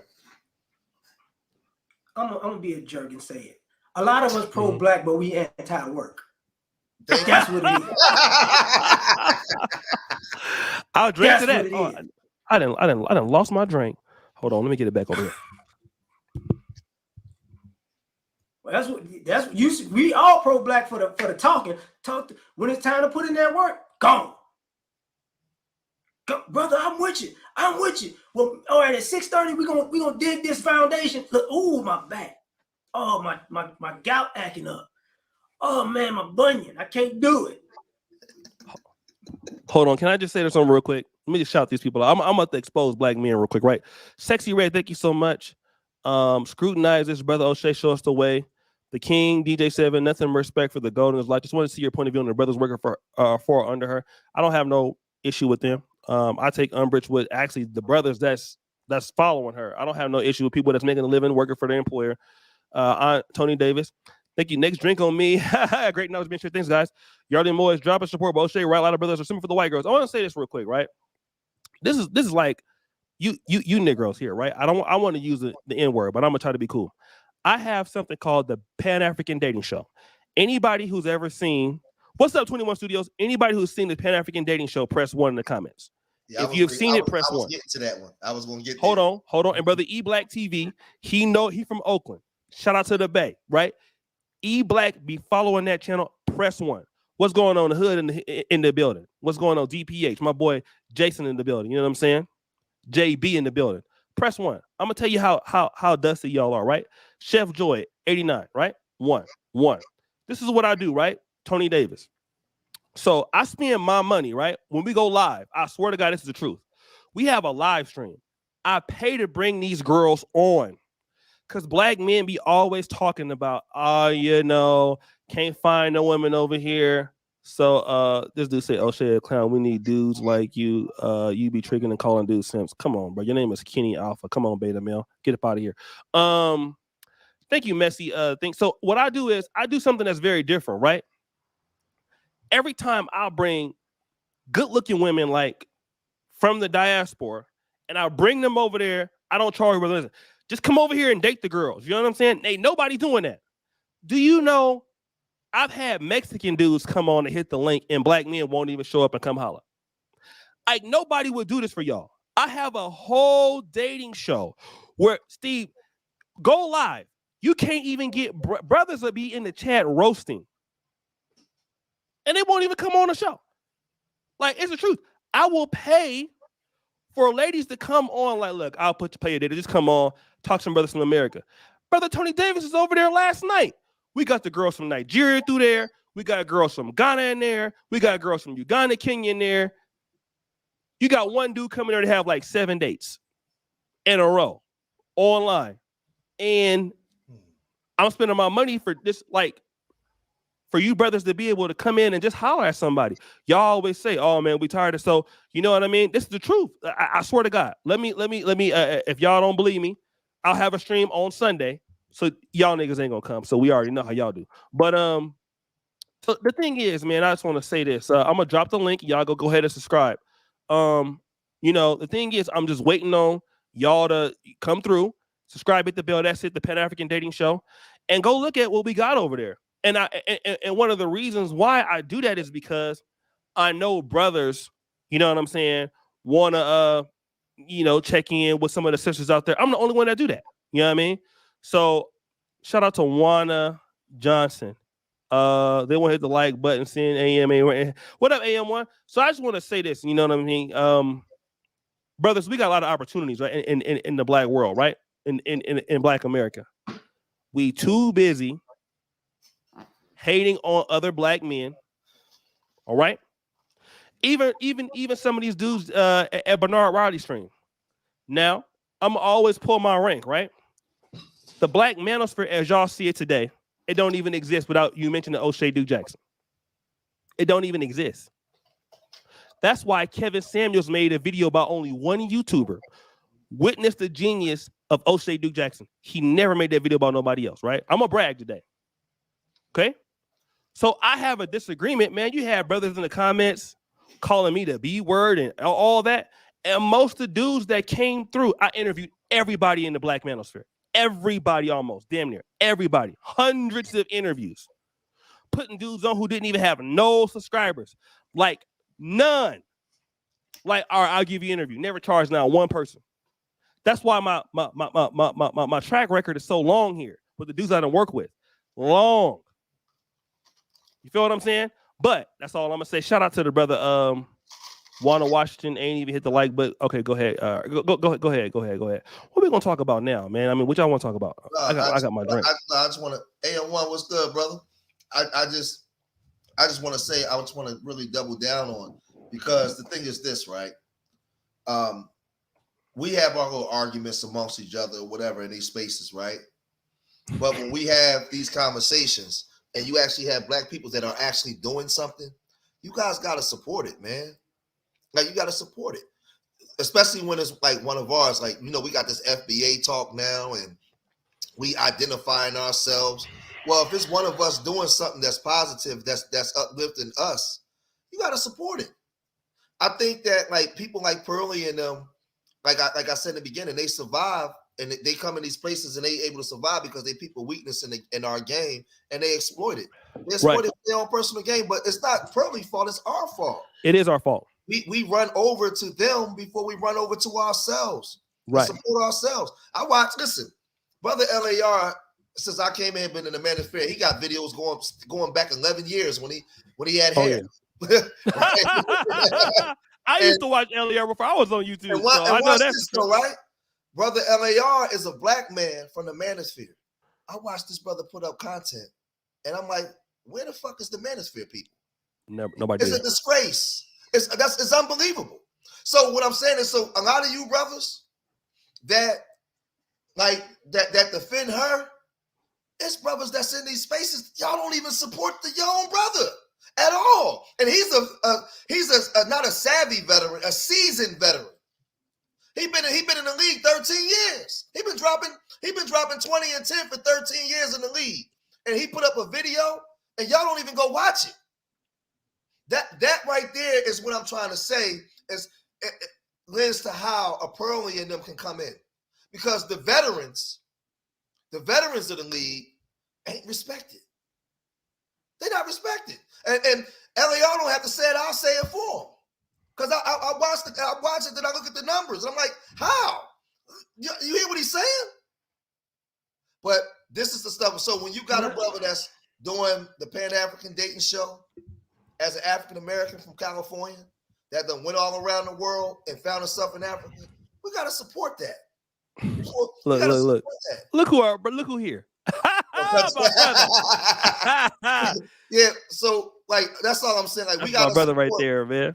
We got to learn to support our own stuff, man. And then some of you Manosphere brothers, man, if you disgruntled with some of these sisters that's coming using the point, link up with one of these sisters and create a big podcast and get it popping, man. Exactly. Like, let's stop this bull crap, man. Get with one of these sisters, invest in it, get a studio, and get it popping, man. And y'all become the new take over Vlad. Get all the Vlad people and have them coming to see y'all. Like, let's stop this, especially if you got a sister that's agreeable. If she's speaking the talking points, what are we doing? Like, we are an embarrassment to all the other groups. We invent the style, and then we give it away. Everybody, or we just leave it out there dangling for everybody to come take it, and then we sit in corners and argue about who let it go and who didn't. It's just a joke. We gotta stop, man. We gotta stop this foolishness. We gotta stop. What did Obsidian say? We hate screwing. We hate effing. Hate effing in Black America. That's what we doing. Yeah. That's what we doing amongst each other. Because we say we hate the Black women, but we can't wait to get in our panties. She says she hate us, but every time we congregate, she show up in our spaces. Man, so, and you know what's so funny? We don't hate each other. And those Black women, right? Here's what I've heard when it was like Melanie King. And Melanie King, you know, I'm gonna just say, a lot of the female YouTubers, y'all don't know this, but a lot of them I get along with very well. And even some of the ones that y'all don't even like. Courtney and Michelle, I'm closer to Courtney, but Melanie, can I talk to her on the phone? She's like, man, I don't even want to make any content for these guys, man, because they keep bashing me. You know what I'm saying? And I noticed that with Danica Marie. You know, there's another sister here. What's the sister with the M? She was just here. Good sister. What's her name? Come back in here, boo. Where's 60 guys? Yes, yeah, 60 goddess. You know what I mean? You know, you notice, man, like black men don't believe in having like allies in the female space. You know, like every time a woman, want to support the black man, shout out to the brothers that do are respectful, man. But you do have an element of black men that are just hella disrespectful towards black women that's actually on your side. Now I can see, Messi, Mekon Live. Like the ones that are actually on y'all side. And Kevin did something. I'm just gonna be real before I go to LER. Kevin did something, man, that none of us can do. We're gonna be real, man. Kevin had enough patience and enough ingenuity to get the message over to black women. Yep. I don't have the patience. LAR don't have a patience, man. We can't. And Kevin was smooth enough. He had everything going. I'm over here with the dusty light. I ain't got my ring light set up, Reva TV. So Kevin had the ability to talk to black women in ways that we couldn't. All right. So Kevin was able to open up the door for a lot of female creators, and a lot of female creators that were actually good looking. What did a lot of black men do? A lot of brothers supported them, but then a lot of brothers started going over there talking that trash, right? But now I never seen Miss Pearly Things. Y'all have that same energy for her like you did for black women that was actually on y'all side. I talked to Melanie King on the phone before. She was like, man, I don't want to even do this content no more. But for Just Pearly Things, y'all be defending her. What about Melanie King? I seen brothers making memes out of her and everything like that. I seen y'all doing all kind of crazy stuff. Six to Goddess, Courtney Michelle, y'all came after her. And I'm like, Six to Goddess on screen with me. Six to Goddess is fine. So, all I heard was fake. But now I've yet to hear Courtney Michelle say something as bad as what I heard Just Pearly Things just say. So what I'm saying is black men, like a lot of times it's damned if you do, damned if you don't. So the black woman can't agree with you. And if she do agree with you, she fake. And then at the same time, if the black woman is against you like a Cynthia G, then you own her neck. So which one is it? And I think the situation is this. Even Pink Book Lessons blow me out the water. Mm-hmm. You know what I'm saying? Like as far as views per video, you don't never see me making a negative video towards Pink Book Lessons. And the reason why I think a lot of creators, man, is upset because these women come in, they do very well. Look, man, that's how it works. This is a space where if you want to make money and you can do very well, if you feel that way, you can do very well. That's not their fault that they're doing very well. It's not their fault that they look good or they're attractive and guys support them. Y'all said the same thing about the other lady. What was the girl, Jessica X? Y'all got mad at her. Y'all was talking about her. Some people were trying to pull up her information, all this. This is black men, right? So, what are y'all Negroes gonna do? Like, again, black men got to be able to understand how to be at least somewhat respectful. You know what I'm saying? Like, everybody ain't no crook. Everybody don't want to be. Some people want to get married or want to be a wife or want to be whatever. And you see some brothers so immature just pushing people away. Like, how can you do that? Danica Marie, she was saying the same thing on Facebook before YouTube, before Kevin Samuels. That's a fact. Danica Marie is older than, she's even on the, making content before probably even me around the same time. And her message has always been the same. The lady's married. The lady's been married. She's never, she don't even get into dissing other YouTubers at all. Same thing with Nicole Interbeauty. Y'all came at her. These are the people that are reaching y'all and could help y'all. But a lot of brothers are so immature. Yeah. Hey, and I want to say this. Some brothers you want to say something, y'all? Yeah. Oh, shout out to brother Tony Davis, man. My brother, man. That's Simple to Peace moderator, man. R.I.P. Simple to P, man. I met him in Turf Orca, man, through Simple, man. Y'all know, I still can't believe Simple to P is gone, man. R.I.P. Simple. I just don't even like talking about it no more, man, because I don't even like to. I talk to him like George. I talk to George. LAR sometimes when, you know what I mean, but Simple to P, man, I would not talk to him as much, but when we talk for like 5 hours, man. So RIP to the brother. He was a real great brother, man. And shout out to the brother, man. I don't want to start tearing up, man, but That was a good brother, man. To me, he was one of my closest friends, man. So shout out to the brother. Go ahead, LAR. Big Mike. That's my boy right there. Big Mike. He been with me since the start. I'm gonna be Big Mike Clemens. Go ahead. I'm gonna be really, really real about this when I say these things, and I'm saying it for a reason. Yep. Brothers in this space, I got love for everybody. Even some of the people that I might not like, I got love for them. And that's the overarching thing that this space we don't say enough.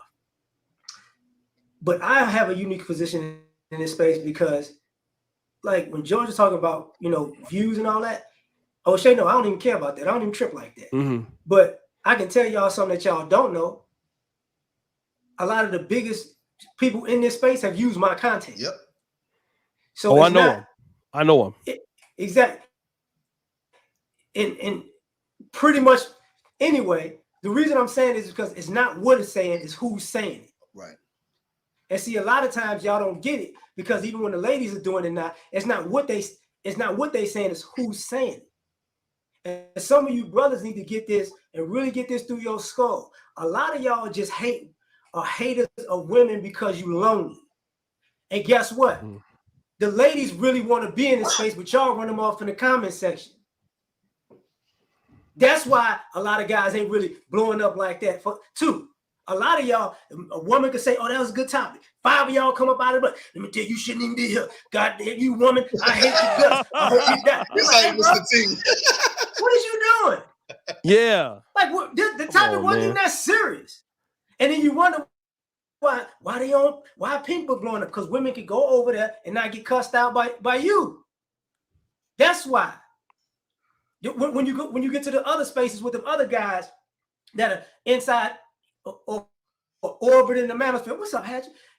Orbiting the space. They can make the content that's the same exact content because you're not in the comment section messing it up. Right. So when O'Shea talk about supporting brothers and George talk about supporting brothers, a lot of y'all, whether y'all do it on purpose or not, y'all don't want people to grow in this message to grow from this space because you sabotage it in your comments. Hello. You ain't even gotta donate. You better preach. I mean, him hitting this Hennessy. I mean, that's you just gotta say, hey man, Hennessy. I'm trying to tell you. Y'all just gotta, hey man. The next time somebody make a video and you like, and then somebody comments, hey, I don't care that your baby mama slept with your best friend. Don't put it in the comment section. Right. It's to cuss somebody out. That ain't that problem. That ain't the issue, bro. Goddamn mosquitoes out here in Africa. Because we know the difference. We know the difference between somebody who's not black trolling, and we know the difference between a black dude in there just, or a black woman trolling, or a black dude in there like, man, I just got to get this off my chest. Bro, don't bring it out here. Right. Because a lot of y'all just, truth be told, too many brothers, we love the fact that y'all in this space and y'all like the red pill and all that other stuff. Right. But too many of y'all are so red pill, y'all actually not living life. So y'all just sabotaging everybody else's life around you. Be red pill with yourself. And y'all tripping. And no, I said it because, like I said, I come from a unique position. There's videos and panels and podcasts that I literally did that a few days prior, and nobody saw it. But the person that did it, they got hundreds of thousands of views. Yeah, I know that specifically. I mean, you used to give us those hits back when me and you and Donovan was on the Brother Pill. You was calling some classics behind the scenes. Yeah, you're a great offensive coordinator. Well, let me shout out some super chats. Brother Andre C. Hatchet, my brother, man, out of Atlanta. Very talented brother. I tried to bring him out here to Africa, man, but I think he out there on the TV shows and shit like that. Yak Diesel, Black Man, Captain 7 for the 410 Becky in the face of disrespect. Here's how we get no disrespect. Keep going, brother. Keep going, brother. Here's the thing about the Becky thing, and I'm going to say this before, and we're going to get in trouble for this, probably. When it comes to the racial thing, this is what a lot of people are really scared about when they use the passport bros. Brothers going to run away and then lose self-respect for themselves and start dissing the community. Or being halfway in and out. Truth be told, there's a faction of us black men that are simps for non-black women. Yeah, I get it. And we don't want to say, hey, same thing when we can do it in the community. Some of y'all simps for light-skinned women. Oh yeah. She I don't care that she slept with my daddy. She like, bro, I'll drink to that. What are you doing? Because my daddy a show do it. So like, his birthday tomorrow. A lot of this stuff, man. His birthday today. I'm gonna call him. Right after this thing, now I'm gonna wait. I'm gonna get drunk first. Go ahead. Now I'm about to be. Yeah. What y'all never ain't gonna like what I'm about to say, but that's George. You got that. This last hour. My drink. How much time y'all got left? Because this drink is starting to hit. Another 15 minutes. I'm about to pull this. You got 15 minutes? Oh, well, we gonna kick you off, nigga. You get your ass up out of here. No, because I'm about to. I mean, you marry it. George, come down. I gotta get off the podcast, brother. Hotep and stay black, brother. Go ahead. Hold on. Go ahead and what you have to say, brother George. No, I want to say this, right? Yeah, my dad's shady too. Go ahead. I want to say all dads are shady when you bring the young girls up. Yeah, man. I want to say this. Come through with that domino suit on, like at the picnic. You know what I mean? With the short suit. With a Jerry curl was 83, so in he ain't got no curl no more. But you remember back in the 80s, they used to have dudes used to have bald head with the curl in the back. He was receiving, but they still had the curl. George Jefferson Jerry curl. Yeah, they had the and they had the juices going back here. The ball was real. Y'all remember about that though? The forehead was greasy in the choir stand at Mount Calvary. Hey, listen, y'all don't know nothing about that. When Pearly made the comments about when he was talking about slavery. And they was talking first the white supremacist dude talked about the Holocaust being exaggerated, and then they went into slavery, and she made the comment about it being exaggerated. In my opinion, if she had any sense or respect for her black audience, she would have declined or would have said I don't know. I don't know too much about that. I have to do my studying. She could have easily took the easy way out. She went and agreed with him, and when she did that. That was a red flag for me because she could have easily just let him say those things and say, well, that I don't know. That's something I would have to take a look at. I don't know if I can answer that. She could have easily took that road out of respect for the black people, that especially in the diaspora where you have over there where she's at in London, you have Caribbean people that's part of the slave trade. Yeah. She could have easily said, I don't know about that one, and let him elaborate because she's doing an interview. She don't have to agree with him, but he could have went and said what he wanted to say. She could have backed right out of that, and she didn't do it. And because she left. Can I say something controversial about that? Yeah. Can I say something controversial about that? Yeah, go ahead. She ain't got to do nothing because ain't nobody gonna stop unsubscribe. It's been a whole bunch of disrespectful stuff that's been on this stuff, and people are still there. Think about it. I can only think of 2 people that people actually stop watching. And shout out to Black when they got Black History Month in November. Man, come on, man. You know Negroes ain't serious, man. Nobody take black folks serious. Ain't nobody worried about them. And she know that. And that's what the thing, like y'all think like somebody takes y'all serious, right? And y'all get mad when I say this. If she had respect for black, she would have done the interview in the first place. She right. Thank you for the show. But nobody takes black people serious. And that's what I haven't noticed. And y'all gonna get mad. You think that because, like, as an individual, you may have a good degree, you may have whatever you have, but when you have this black skin, it is a representation of people that don't take you serious. And if anybody can come into your community and hire you and get on with your topics, do you think that something like just think about this, right? Me, LAR, and Street Media TV, which is George. Let's say we go over to Bosnia. We set up a podcast. We get on. Like, we not from there. We get on. We hiring they women. We dating they women. You think what we gonna say when they not there? Or in front of them? What we gonna say? We not gonna take them serious. What's that song that Ice Cube made about St. Louis in the 90s? St. Louis jigs want their corners back. Ain't that what he said? Oh, that was my favorite. That's one of my favorite Ice Cube songs. Yeah. My homie got shot. He's a corner black. St. Louis niggas want their corner back. St. Louis jigs want their corner back, right? So in other words, the dudes in Cali was pulling up to St. Louis. They had St. Louis dudes cripping in blood. What he said? I had these dudes gangbanging for dying for streets that they ain't even know nothing about. What's the U-bone? And that's clear these things out. Yeah. St. Louis jigging with their corners back. We don't respect these dudes. These dudes banging what we bang. How can you respect somebody like that? So now think about it. Now, you a white person, you pull up to a black sector. You get all your stuff from this sector. Do you respect them? Like, that's the kind of community we got. We so disenfranchised with each other. We can literally go into somebody's turf. Like, I can't go into Poland and set up a Polish channel and hire all Polish people and say something about Polish people and make a joke. I can tell you, the way that Polish folks is, within 1 hour. Look at what happened to Austin Holloman. I'm going to give you an example. Austin Holloman went and just made a video. He went over there and asked the girl, would you kiss me? Yes. Would you go home with me? Yes. Austin Holloman right now, that whole little department of wherever he was at, what is that? Not Sao Paulo. What is it? Bahia?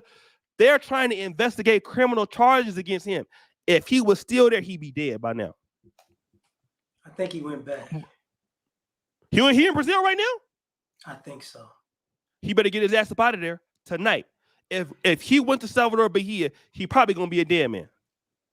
Because somebody, even the police ain't got to get to him. Look at the outrage. Just for saying that, for us, that ain't a big deal. But it's a big deal to them because people got some respect for themselves.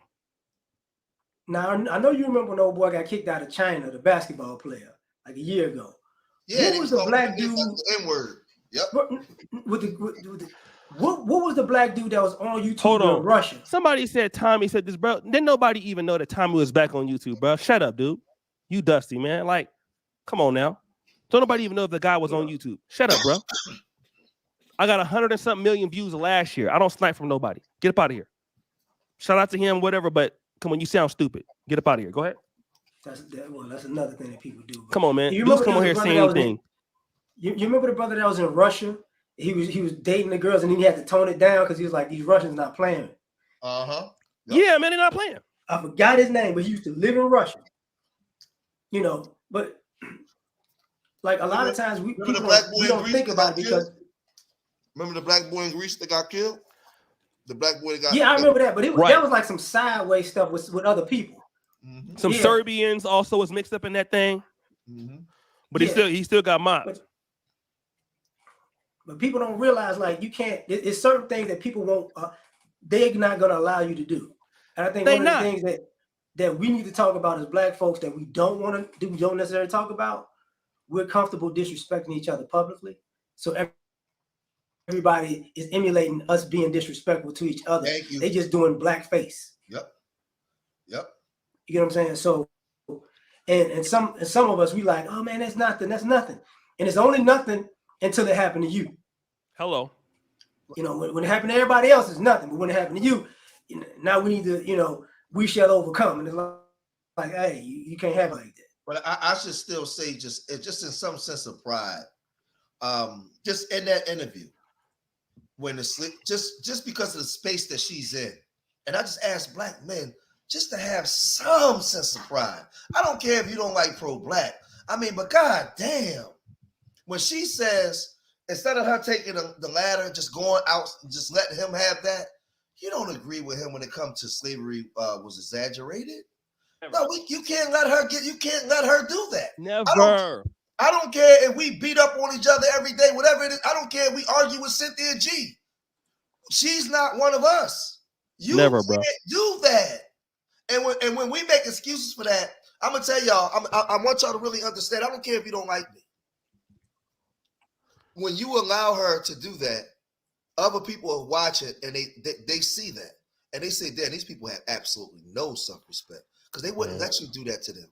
You don't go up to the Jew and tell the Jew to get over the German or whatever happened to you wasn't that bad, or go to the Cambodian or to the Chinese and tell them what the Japanese did to you wasn't that bad.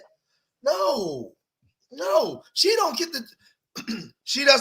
they don't get to make that comment. And when they do, even if you still want to be friends with Pearly, She has to be held accountable to what she has to apologize for that. You know what? I did an interview with a well-known white supremacist, and in that interview, some things came up, and I said something I wasn't even thinking when I said it. I was out of my sorts, maybe, and I want to apologize to the Black community in the diaspora who I may have offended when making those comments. That's what she should be saying right now.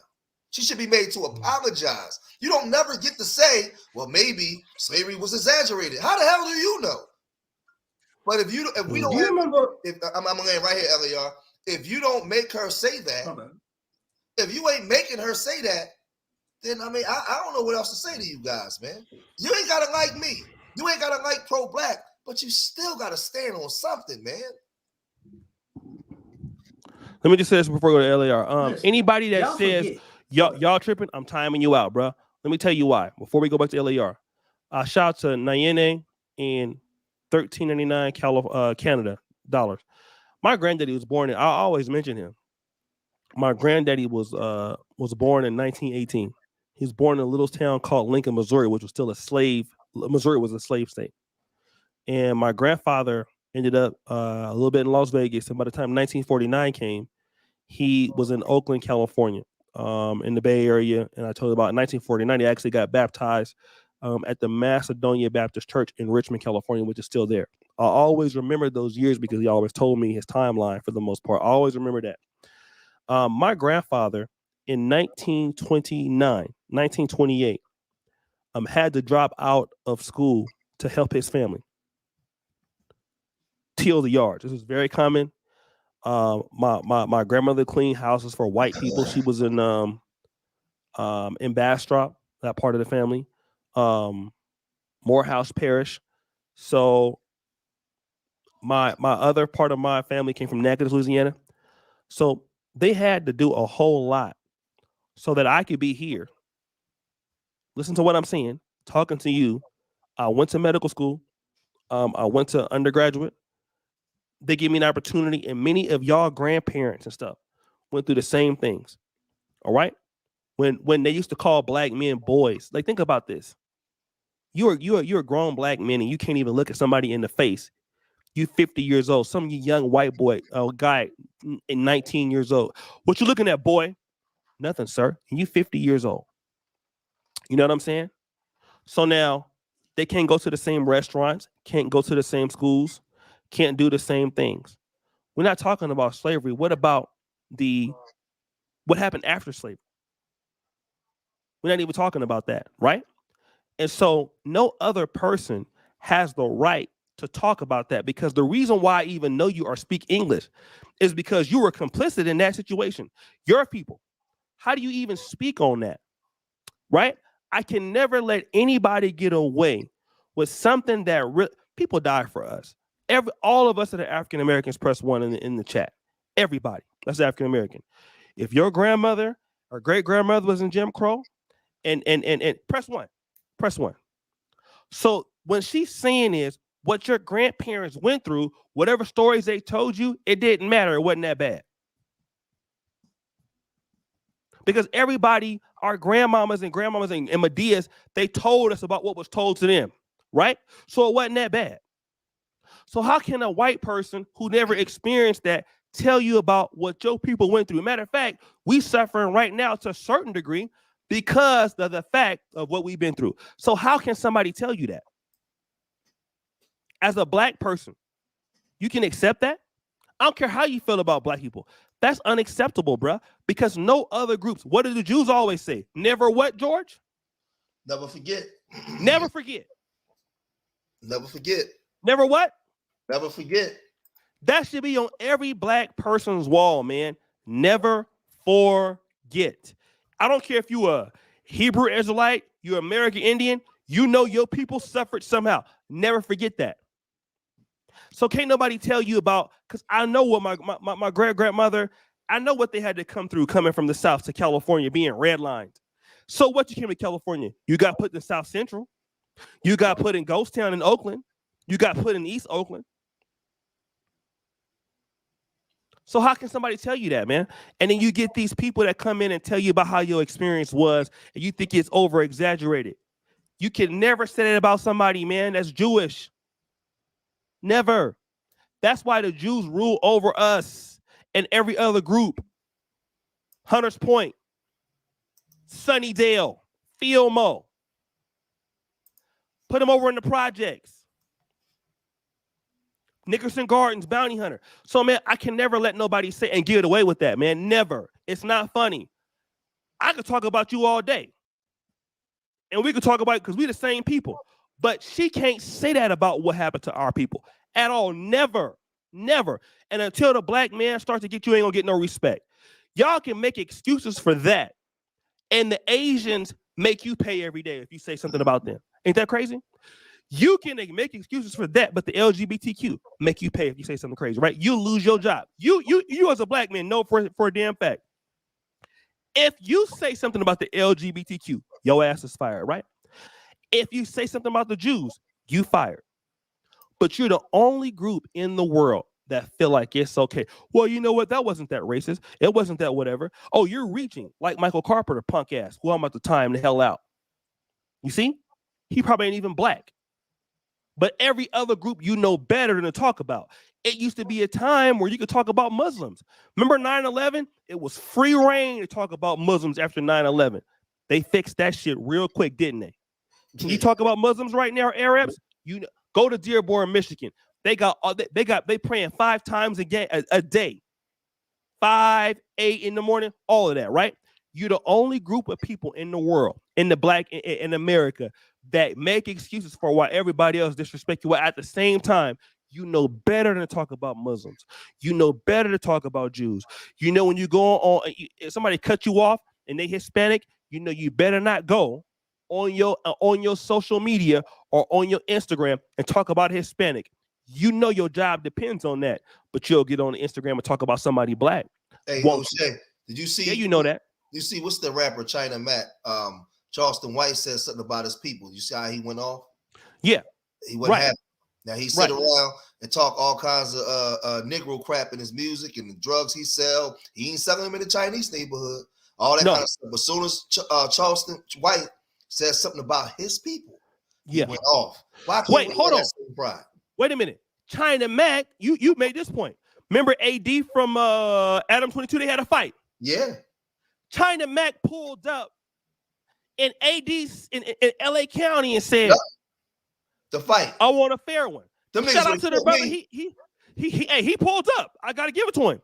But can I pull up in North Philly and get a fair one with you? No, they blew your ass away. They shoot you 70 times. Man, listen.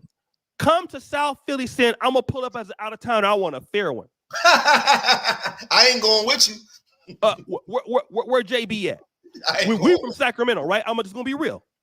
We from Sacramento. Sacramento ain't really. It's now getting like getting some respect. If back in the days, if you an outsider and you say you come into Del Paso Heights as a fair one with your people, you want to catch a fair one?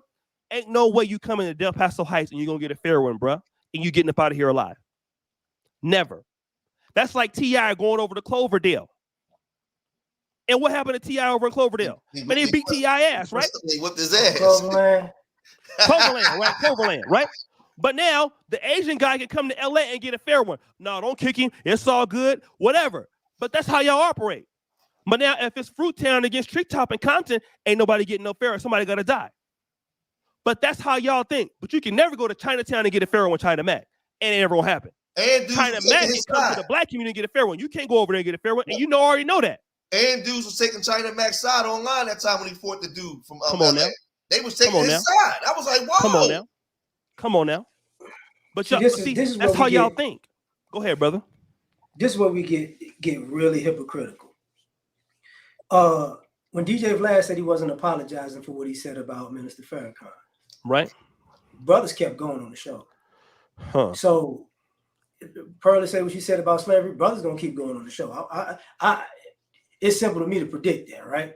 But let's get a little bit darker with it. See, Kanye was wrong. He was talking about the people. Kanye is crazy. He went, okay, all right. Oh, let's go to Deion Sanders. I can't believe he done left the people. So let me get this right. Bro. Oh my God, you building it up right now, brother. See, but at the same time, you get in your car, man, it's all Young Dolph. It's all old block. You know, you might be banging Channel back. I don't know. But it's kind of one of those things. But when we say hey, some of these things, we got to chill out, because let's be honest, it's YouTube. Anybody who creates content on YouTube, they know I can't say nothing about this. I can't say that. I can't talk about that. I can't talk about that. I can't say that word. I can't say that word. I can't allude to that. Everything getting flagged. But when people talk about us, all they don't have to say is the N-word. That's it. Everything else is on the table. So when people go, okay, people going too far, we're like, oh, no. Here's the thing. And I remember a long time ago, I saw Mike Tyson talk about Cus D'Amato when he said, are you one of them blacks that's scared of white folks? Because you ain't really going to fight all the way? Because you're like, good. I'm glad you're not one of them. Some of us don't want to admit this. A lot of us still scared. So a lot of us can't say, okay, even though I like that person, that's wrong. I can't let that one was wrong. Because ultimately, at the end of the day, how many times have we seen something disrespectful towards us that we just say, let me tell you something. The stuff that we go about, white people and other groups of people, they never let it go. And what O'Shea was talking earlier about us calling like African booty scratchers. They never let it go. But we are caught us to the day we die. And it's like, and the same things that happen with, you do realize we got black folks who love, the Italians call it, they call blacks moolies and that. It's like, hey, bro, they don't like you, right? If you see black people hanging out with white supremacists in the groups, bro, they don't like you, right? Right. It's the blacks. It's like we don't bring up people like Aquafina. She Asian. Right. Why are you running around? What's happening, homie? Hey, chill, hey, dog. What's wrong with you? We didn't trip about Cardi B. We didn't trip about a lot of other even rappers who just have to do it. You see the basketball players and hoopers. You see black dudes who from the country. I'm a real one. You a real what? What? So now you seeing non-black people. Let me get the test. Let me get the bread. Let me act hard. And I can tell y'all something that y'all really don't want to say, and it really gets on my nerves. A lot of y'all really want to be hood thugs in y'all life, and y'all ain't built like that, and y'all putting it on everybody else. So, but guess what? When it comes to white people, you straighten up. You want to be a thug everywhere else, but somebody white. Hi, sir. I'm not a thug. I'm covering up my tattoos. I'm a real one. I'm not a real one today. Yep. Like so what we doing here? So if you know when to be respectful to people if they not black. You know when you're getting disrespected by somebody who's not black, but hey, let it slide. They might have that bad. Right. See, a lot of brothers don't want to talk, but a lot of y'all think like divestors. It's all good with everybody else. And it's like, it's not, man. They don't like you like that. And it's okay that they don't like you like that. The problem is you don't like you like that. So at the end of the day, man, y'all can do, look, man, if y'all, I don't care. I personally, like if y'all watch Pearly, that's what y'all do. I don't give a dog. I really don't. But here's what you're not going to do. You're not going to be black and support non-black people and then diss black people. Right. And think it's going to ride. That's the problem. Right. No, we got, let me just say one thing. Hold on. Before we go to George, right? This brother said, what's the move? We doing something? Or are we talking? I already unsubscribed from Pearly. What anything else I can do? Hold on. I'm about to help y'all right now, bro. You don't know who you're dealing with. I need all my DC brothers to press 1. Dating a black man, get racist and pass. Let me get out of here. THCP Network, thank you so much for super chat. All my DC brothers, press 1. I need all my DC, Maryland, Virginia brothers, press 1.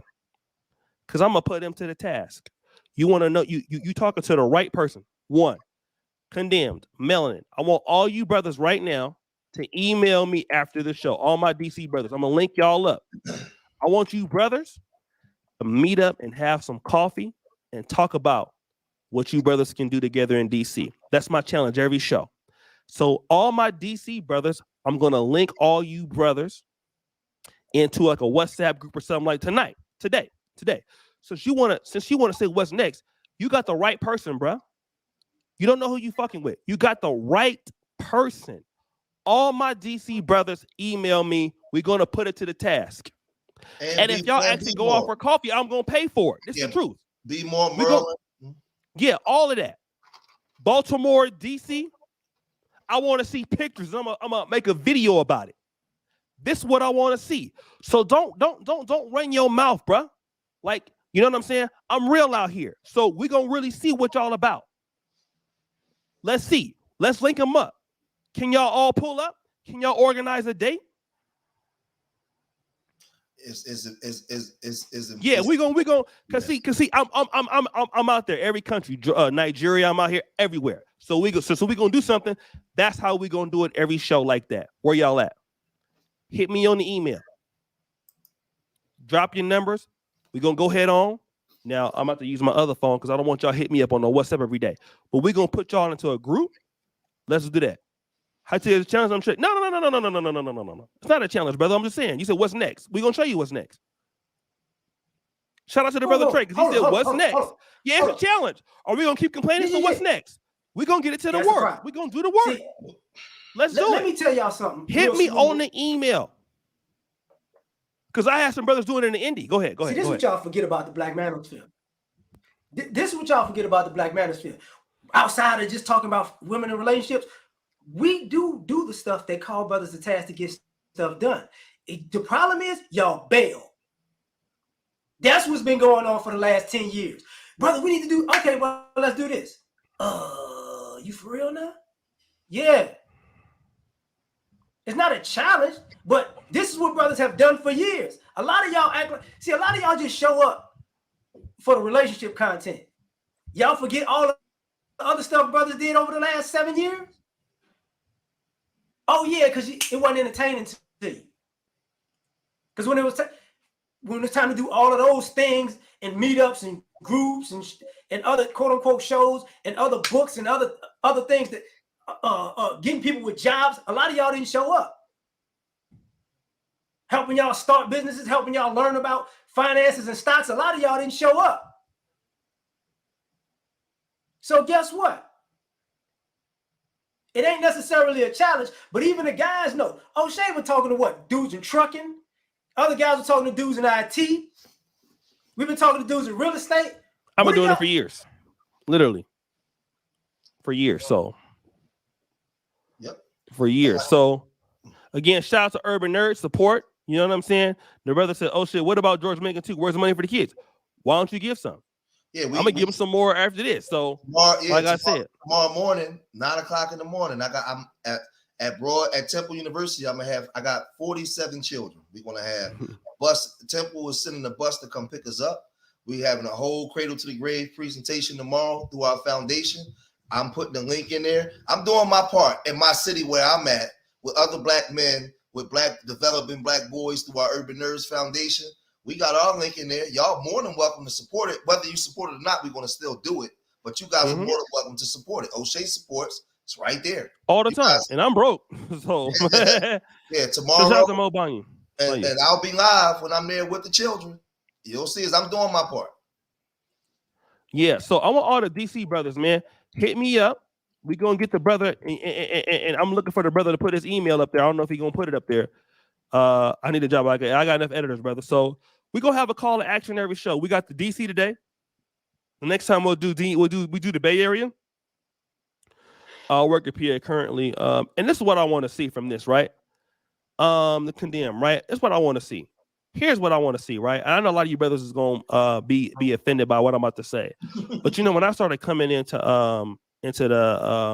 Africa, like a lot of the stuff I'm able to do now is because you in Uganda, it makes you get around and move around and do things like that. Brother E Black, call me and help me do that. Okay. I'm gonna give you my number. So when I'm here, I got to move around and do things, right? What I noticed from a lot of black men, we don't have a lot of relationships with each other no more because we don't get out as much as we used to. So because of that, you got a lot of black men online all the time, and you don't have a lot of black men that have friends. A lot of black men are depressed because you don't have nobody to really talk to. Let me, Gail, did I make you a mod already? So a lot of black men, you in these cities that have a lot of opportunities, but you don't have a brother that you can just really talk to or really build on. And like when we get older, man, in our 40s, we get so stuck on not, just doing what we're doing. We don't have nobody we meeting up with, and we missing opportunities by not dealing with each other. So if I could use my platform so brothers and can get together in your city, man, that's great. I think that's awesome. You know what I'm saying? So if we can do that every day, let's do it. And you'd be surprised, man, how many brothers will help you. You know what I mean? How many brothers will help you do something? How many brothers will help you build something? There's a lot of good brothers in this space. One brother might be in tech, one brother might be on whatever and all of that. And when I bring my dating show, I come to your city and bring it there. You know what I'm saying? So I love you, brothers. And it's the God's honest truth. I really have a heart for black men all across the United States.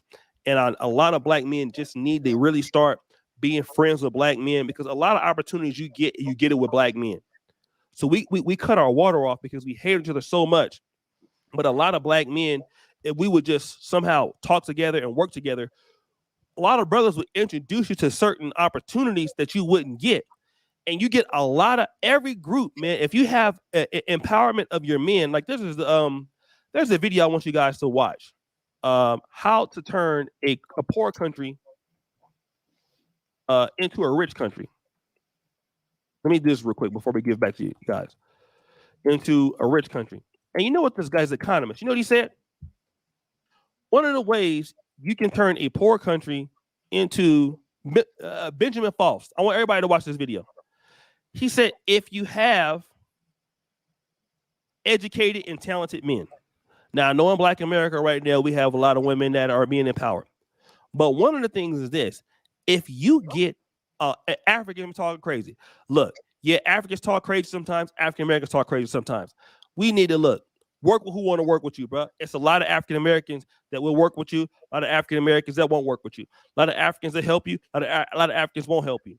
You got to be willing to go to where the opportunity is at, man. You'd be surprised how many African brothers will actually help you, because they help me, right? I want you brothers, man, to watch this video. And what we're missing in the black community is we don't have a lot of men that work together, and we don't have a lot of men that have a lot of empowerment, a lot of mentorship. But if you have that, you have a lot more of a community, because men typically work longer hours, and men typically do things that push the narrative in business and trade and things like that. So if you have more men working together, automatically you're going to get more money. That's the truth. Nobody can debate that with me. If you have more men that get along, you have more safety, you have more safe families, you have more communities, all of that. So if we can do that, let's start small. Every podcast I'm doing a different city. Next week is the Bay. So if brothers from the DC, Maryland email me, I'm gonna link all you brothers up. Whatever you do, to the unemployed, to the CEO, let's get it popping. And every brother pill we do from now on, every what's the other show I got, the Hall of Game, every one, we gonna do that till we get every big city, Dallas, Houston, ATL, everything. Different brothers doing things, because y'all will get more money and y'all will get more support. And then what's going to happen is you're going to get more respect from women. You're going to get more respect from white folks. So that's my call to action every show then. Thank you, brother John Ivy. Thank you, brother Cody Marshall. New Orleans in the building. My brother Uncle Stu on the block. Thank you, brothers. Go ahead, y'all build it up, man. I got to hit this drink before. Can we get on the podcast that's linking up? Yeah, I'll just brother. I don't know if you come on the brother pill, brother, but we can get you somewhere else, brother. Go ahead. I'll just say this before we get ready to go. A lot of times, I know in these spaces, you see a lot of verbal genocide that we put on each other. We going back and forth, just totally obliterating each other. And a lot of times that opens up the door for other groups to think that they can come in and do the same. And then I see certain black people basically side with those groups against other black people. We still got to stop doing that. Like whatever we got going on amongst us, like you're not going to see Latino groups or you're not going to see a Mexican or other groups side with you to go against their own people. We got to stop making excuses and doing that. We got to stop doing that. Well, we argue amongst each other. We kill each other. No, they can't do it. That's the issue that we got to clean up amongst ourselves. Just because we got issues going amongst ourselves don't mean that other groups can come in and do it. And that's just some Sambo stuff that you guys do because you're afraid to compete. You're afraid to compete. because you got to have some type of pride. I'm telling you, I know what I'm talking about. I got a Cuban mom. Those Latinos is not going to go against their own people to side with your black ass. It's not going to happen. Never. It's not going to happen. I know what I'm talking about. It ain't going to happen. So what I'm saying is, we got. I get it. We got disagreements. We can't stand each other sometimes. But there's no way in the world, as much as I disagree with Mr. Fantastic on certain things, I'll be on a panel with a white dude, or going back and forth with Mr. Fantastic agreeing with some damn white man. Nah, I just stay off the panel. I won't go on the panel. I'm not siding. Right. That's something that we gotta handle amongst ourselves, or whatever disagreements we have. That's between us. Right. Mr. Cartwright and Mr. Charlie, he ain't invited to that conversation. Exactly. That's all I'm saying. We gotta stop doing that, man. That's all I gotta say. And support urban nerds, man. Go ahead, brother LAR. To double down on that point, it's a guy on YouTube, Blaxican, like he's a black Mexican, right? He's like he does these skits about being locked up. He looks black, but he's Mexican, right? And down in every skit, he's trying to tell, I'm the homie. And they pushing him out. He black? No, I'm black, but I'm Mexican. And I see it. When I see it, I laugh because I'm like, you know what? We don't get it. Like even a guy who has one black parent and one Mexican parent says, and when I'm around Mexicans, I gotta hate the blacks. So a lot of times we're still trying to be kumbaya with everybody, not understanding that they don't rock with us. Now, for the brothers, man, listen, I do, for the brothers and black Manosphere, it's all love. But we got to have this understanding at some point.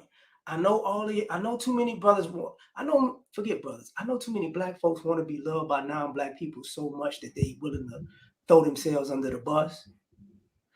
But just do that for you. Don't try to hitch me to that. You get what I'm saying? Because a lot of y'all,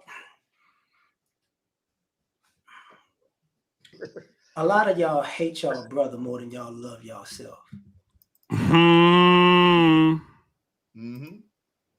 And it's really causing a problem because you gotta bring yourself around us to hate us. Right. So if you want to be somewhere else and do other things, go do that, man. Go do that. But when it comes down to seeing something that's wrong, because it's sad to say this.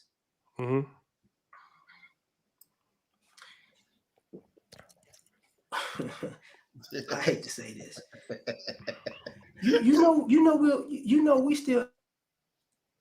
We'll come together and celebrate somebody getting their life taken for the hood.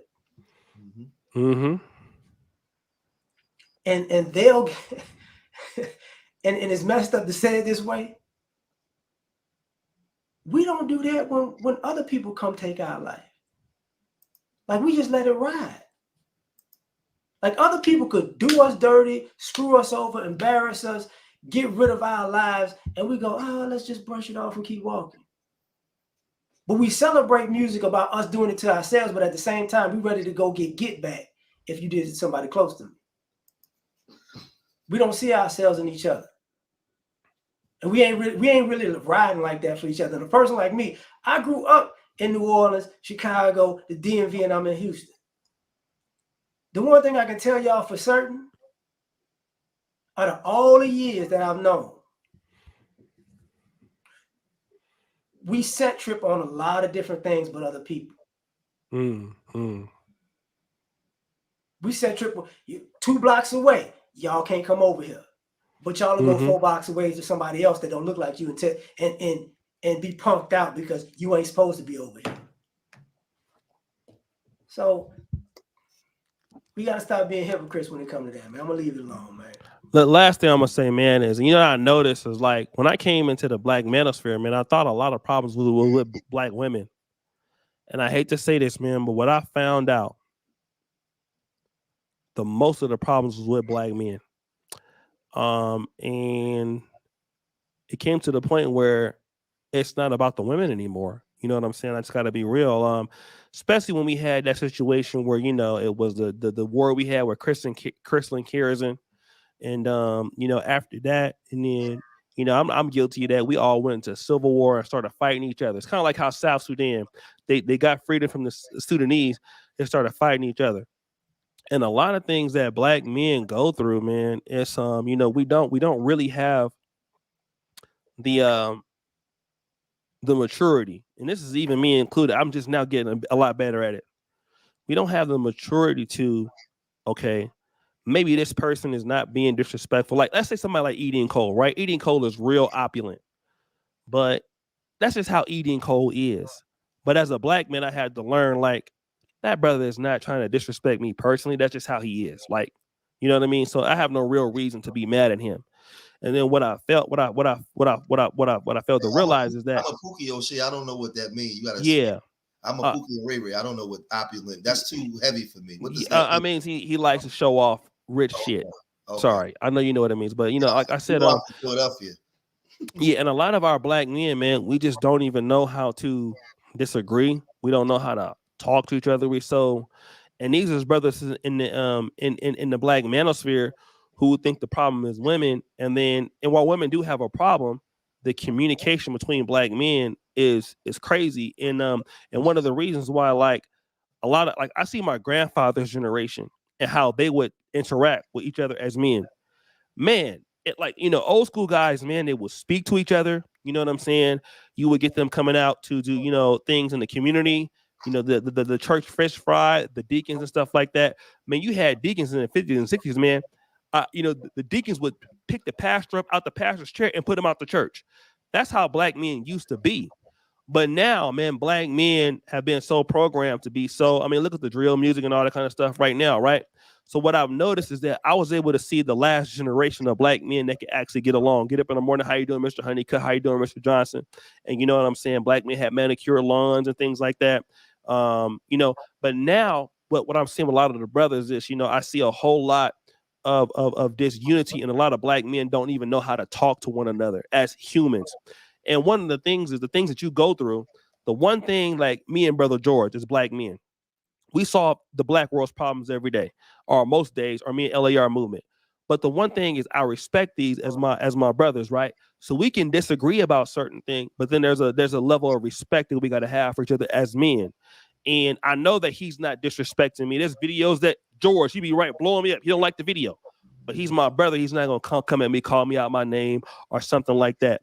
And then what a lot of black men don't understand is, like, the black women see how you act towards one another. They see how we treat one another. And that's even a brother I gotta call. And I'm a little big Nate. I'm gonna call him and apologize because I was going in on him today because he I felt he offended me, but I was kind of playing around. But still, I need to really be accountable for some of the things I was saying today earlier out of my just kind of not handle it the right way in some of the things. So if the brother is watching, I want to apologize to him right now, because as black men, how we get somewhere further is we got to respect each other. And a lot of the black women are watching that. A lot of the white people are watching that, right? So we think that the problem a lot of times with the women, and some of it is, but a lot of the times, if the black man can't get it together, how can anybody respect you? And black men feel like you can hate each other and have an attitude with each other, and any woman is going to respect you. And that's not how it works. So once we start as black men and start learning how to even talk to each other, I know it's going to be hard. Tracy, thank you for the super chat on King Ghana the other day. And that's something that I got to work with. We all got to work with, right? It's a challenge for us as black men because nobody cares about us. We not used to somebody being able to call, yeah, man, I'm having a problem with my wife or whatever, or I'm having a situation or whatever, and somebody actually care. And until we start really caring about our emotions and how brothers feel, then we're going to have these problems, right? These is going to carry on to how we deal with women, how we deal with anybody else, right? And that's what I want to really say. We got to get out of the disrespectful lingo just because the black men disagree. Me and Jay Shine, I'm going to tell a story about Jay Shine. Man, Jay Shine used to come at me in a way that was real nasty, right? I didn't like that brother, right? But do you know, this brother is coming. This was a good brother, man. He donates to George Foundation. He's one of the best brothers here. He's coming to visit me, man, at the end of the year. I'm staying here for Christmas to host a brother, right? He's a good brother. And we talked, man, like, yo, man, I apologize about that. Man, we talk all the time, man. The brother's a good brother, right? So a lot of times we miss the opportunity to even have friendship as Black men. And if this podcast don't do nothing else, I want Black men to be able to come and start learning how to at least talk to one another. You know what I'm saying? At least knowing to, we don't, YouTube is so much about entertainment. And we have so many Black men. You can't even go to the grocery store, man, without looking at somebody crazy, think somebody want to beat you up or whatever like that, right? You can't even tell the Black man, hey, man, you got a nice car, brother. Those some nice shoes you got, brother. You'd be surprised, man, that same guy that might want to kill you, man, could be your best friend, help you do something, man. And, a lot of Black men are loyal. I'm going to say this one thing before we low, man. You guys have changed my life. I gotta be honest, man. The Black men changed my life. Everything I have today, y'all helped me get it. And it's just basically adding value or whatever, right? And if we're going to bring this show back, it's going to take a while. Dealing with Negroes is hard. But we don't even understand what the Black man is going through every day. We expect the Black woman to understand what we're going through, but we don't want to understand what each other is going through. So how can the Black woman understand you when you don't even have the sympathy to understand your brother? Everybody's because he's been in prison doesn't make him a bad person. The brother might have made a mistake. Does he always got to be a pookie and a rare rate to you? Or did Malcolm X went to prison? What are you going to say about him? We all love Malcolm X. Didn't he go to prison for 7 years? So, and once the Black man starts to have this mentality, then you're going to start to see some growth and some development. But a lot of Black men won't want to, we need to start talking to each other, stop laughing. A lot of Black men are afraid to even talk about what's going on in their life because somebody's going to laugh at them. A lot of brothers got made fun of in school for studying. Y'all talk about Black women, and George said this a lot of times, but a lot of y'all got made fun of by Black men. You want to be smart. Look at him over there trying to learn how to read. Over there trying to learn how to read and write. That's y'all doing that. You know what I'm saying? Oh, he dorky. Black men. Their biggest detractors was other Black men. It wasn't even other Black men. So y'all want to come and act like everything is always the Black woman's fault. And some of that stuff we talk about is their fault, right? I get that. But now here's the situation. Is the Black man gonna come and start? Because we living in a time, right, where social media, a lot of men is by themselves. Some of y'all don't even work with other men no more. Some of y'all don't work in factories or warehouses no more. Some of you brothers is working online. So you don't have a lot of interaction with the brothers. And unfortunately, you don't have a lot of interactions with the sisters. So a lot of brothers don't have, I'm from the old school. So I go up and get shot down, right? But some brothers is afraid to even holler LAR. You know what I mean? We don't even have that. We were from the era before the internet came out, the last generation, right? So we ain't had no problem going up there talking to somebody, right? But now you see a lot of Black men is working from home. They not getting out. A lot of Black men, they going somewhere. They staying to themselves. Will you be at Little Big Brother? I'm not coming to the States this year. All right. So I'll be over here. If it's in Africa, I'll show up. I'll tell you that. So this is what I wanted brothers to understand, right? Black men need to come. We need a podcast that heals us. I don't care what you niggas give me, to be honest, to be real. You know what I'm saying? But we need we need something that heals the brothers, right? Start to seeing the Black man as a human. And once we can get to that, watch things will change. You know what I mean? If we don't if we're not sympathetic towards each other's needs, how can Black women understand you when you don't have no sympathy for the other brother that's in your city? But when you start to do that, you'll see how your opportunities come and go. I remember we had the Hall of Game, man, and Brother Gabe A was there and Dr. D, and Brother Gabe A got an online job that was paying a lot of money because of Dr. D. Connections. We don't even see Black men as our connections. Because like Brother George said, we don't look at each other as opportunities. We look at each other as enemies.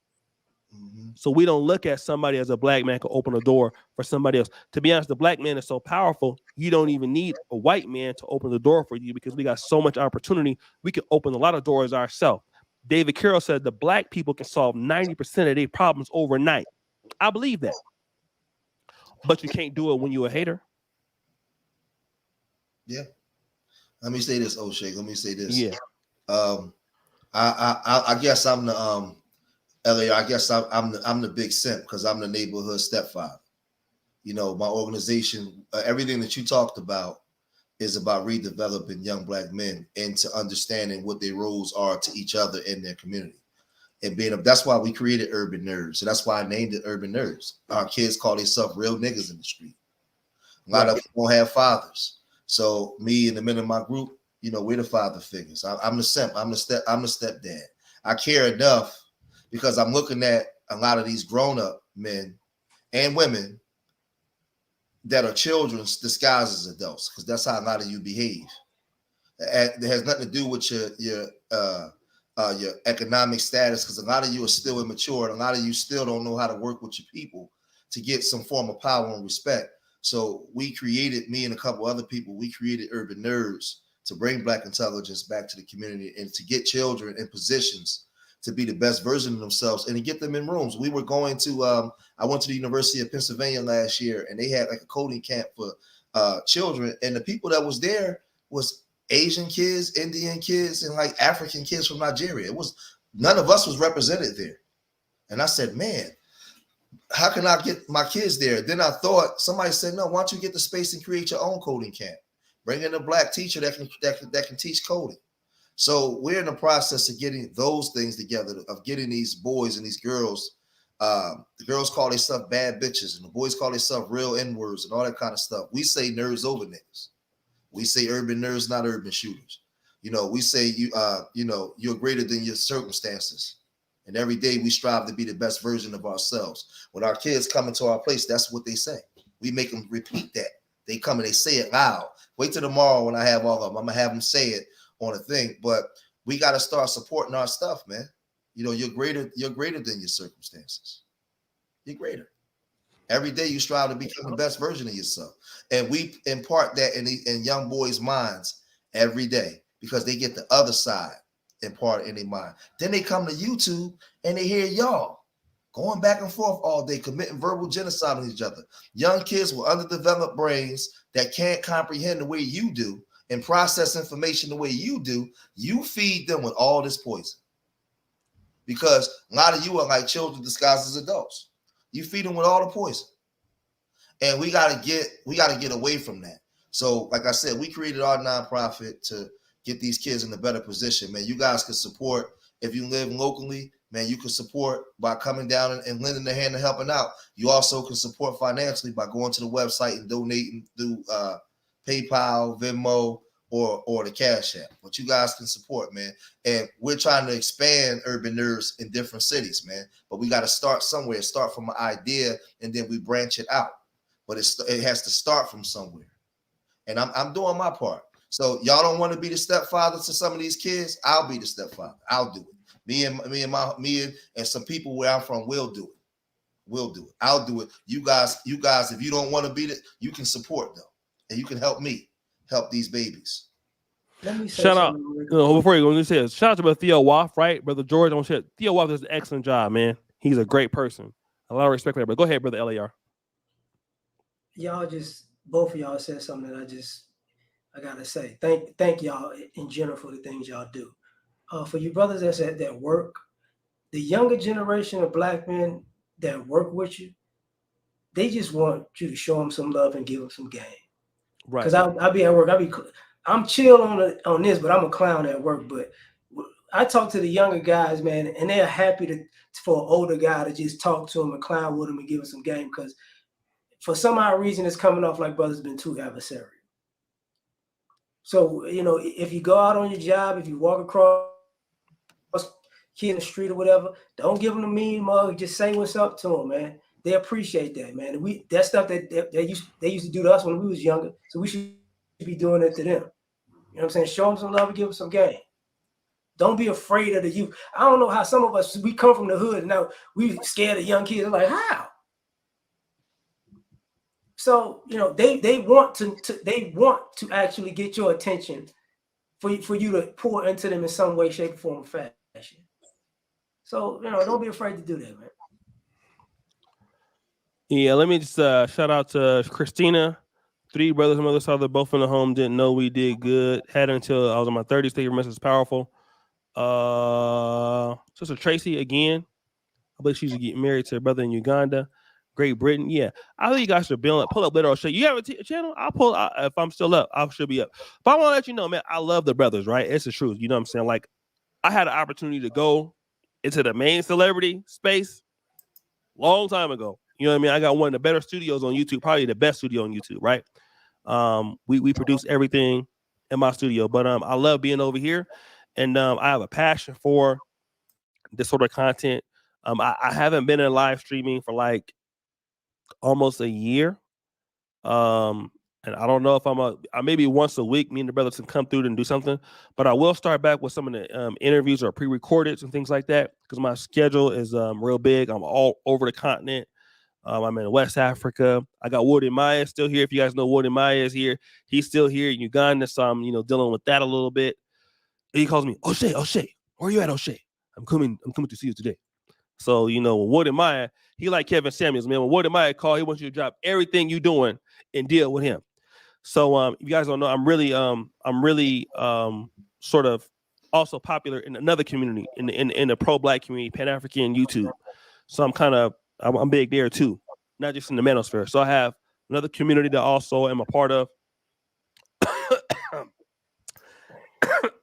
Ain't the blunt. So shout out to my brother High Value Crip. He from Sacramento. So shout out to you, brothers. Thank you for coming and supporting. And again, as much as it's not about just Pearly, most of it is about you. And a lot of times the reason why Black men don't have nothing is because you won't give it to us, right? And again, I hate to say this, but this is true. And Brother George taught me this. Women are a lot of times what men give to them. If the men can't give women anything, I don't care if it's the United States. I don't care if women are very educated. But if you don't give something to the women or to the community, people aren't going to respect you. And a lot of times, men have so many opportunities. A lot of the jobs I've got because a man called me and told me, like, I'll be hiring, bro. Come through here. Here's the opportunity. Even if you're in a drug game, it's dudes that pull you into that. If it's truck driving, whatever.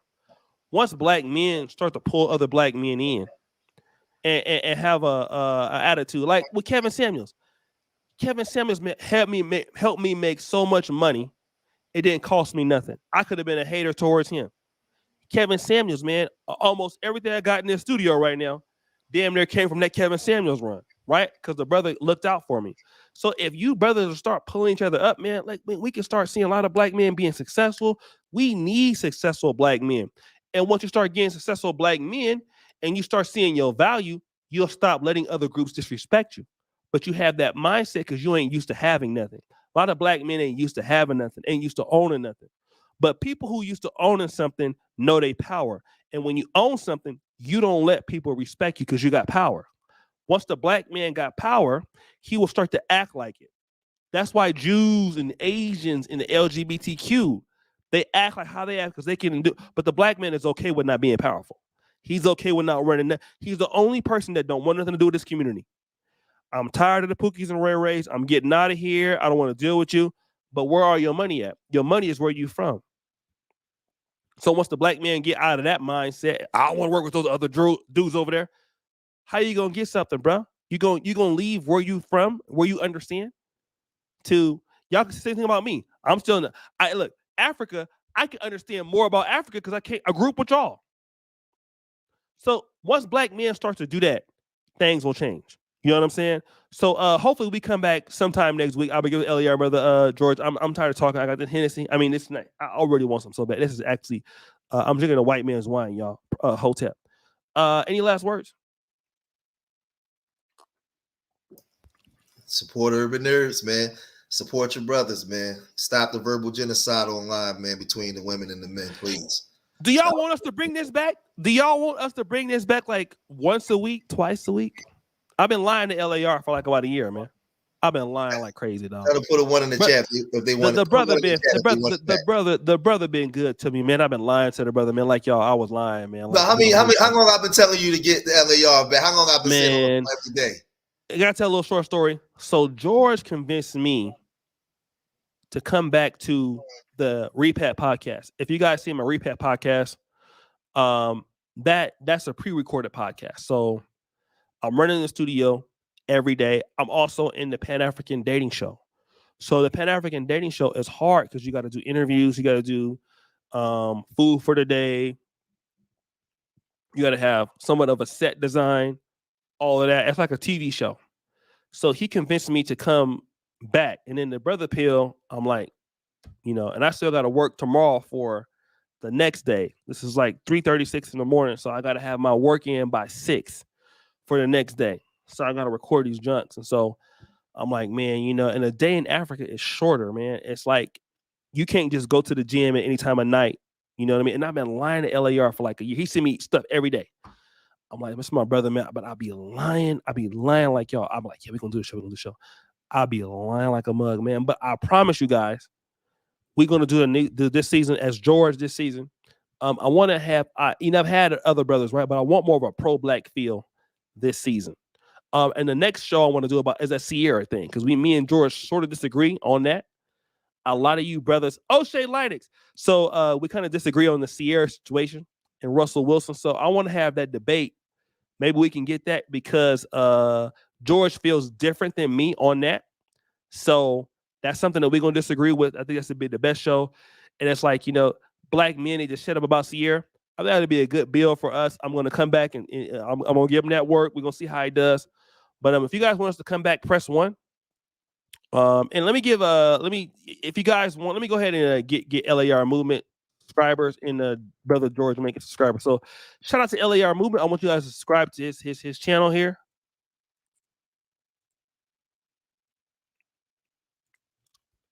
There you go. Subscribe to LAR Movement on YouTube, guys. He has a lot of good content. Moderators, make sure you keep putting up LAR. Okay, George, you want to say anything else? You muted, fam. From Philly, he don't know. No, just to Philly.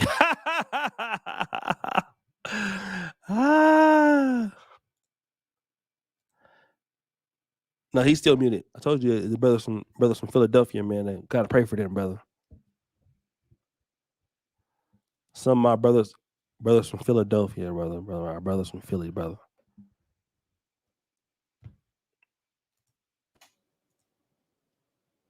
You still muted, man. Keep my city's name out your. I was muted the whole time I was talking. No, I was trying to put the link to my channel in there, but Pro Black Wireless. Yeah, well, I don't know, man. You're gonna lose though. You're gonna lose next week on that debate. Nah, we're gonna see, man. We probably gonna do that pre-recorded, man. We're gonna do that pre-recorded for you guys. So again, I thank you, brothers. You know what I'm saying? Like, it's my second live stream in like almost 15 or 16 months, something like that. Missed you while I was in Kenya, Uganda. Why you didn't email me? Christina, did you go back to Africa and Uganda? Somebody met. We brought Brother Go Black here. We helped Brother Go Black. Not brought him here, but he stayed with us for some time. Oh yeah. He's a good brother too, man. So I don't know if you did a video with Go Black. Be easy, that dude. Shout out to my brother out there. Twice a week, man. We're gonna see about twice a week, brother. But any last words? Nope. Just stop hating on each other. And I'm putting the link in there now. Y'all can sub to my Street Media TV channel.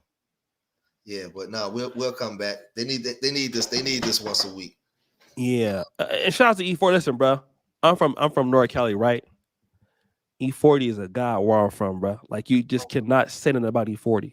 Like, that's like ultimate. Like, you just E40. Like, I never met somebody in my area that said FE40 and still living. Like, E40, you know what I mean? That song, E40 got 2 songs that I like. Wolf Tickets. No, he got 3. That's the click. Wolf Tickets. Be About Your Paper and Flamboyant. All that other shit can go.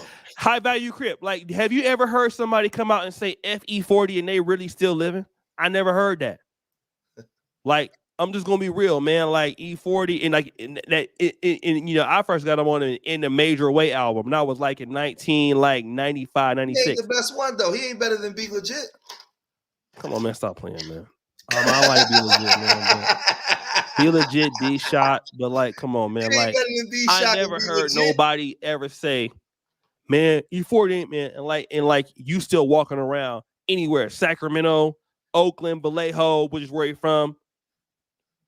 Black, have you ever heard anybody diss Rasheed Wallace diss him? And he, but that even anybody from like Sac the Bay ever dissed E40? He ain't like the best you see them out in the street. He ain't the best rapper from the Bay though. I never in the Bay got a lot of beef. I he never ain't the best Messy Marv. Messy Marv will diss anybody. I never even hit. Hey, Shay. He ain't the best rapper from the Bay though. Spice One is. Man, Spice got heat, but I never heard nobody diss E40, and I never even heard of nobody talking about E40. Yeah, and Messy, I like Messy Marv a lot, but you know what I'm saying? Yeah, that's the whole Bay current. Y'all not really ready for it, but you know what I'm saying? It's just we're gonna end on like you said on a positive note, right? So San Quentin, JT, the bigger figure. Yeah, JT. I never heard nobody diss E40 and live. You know what I mean? But shout out to Rabbi Forte, Drew Down Loonies, Sully Cell.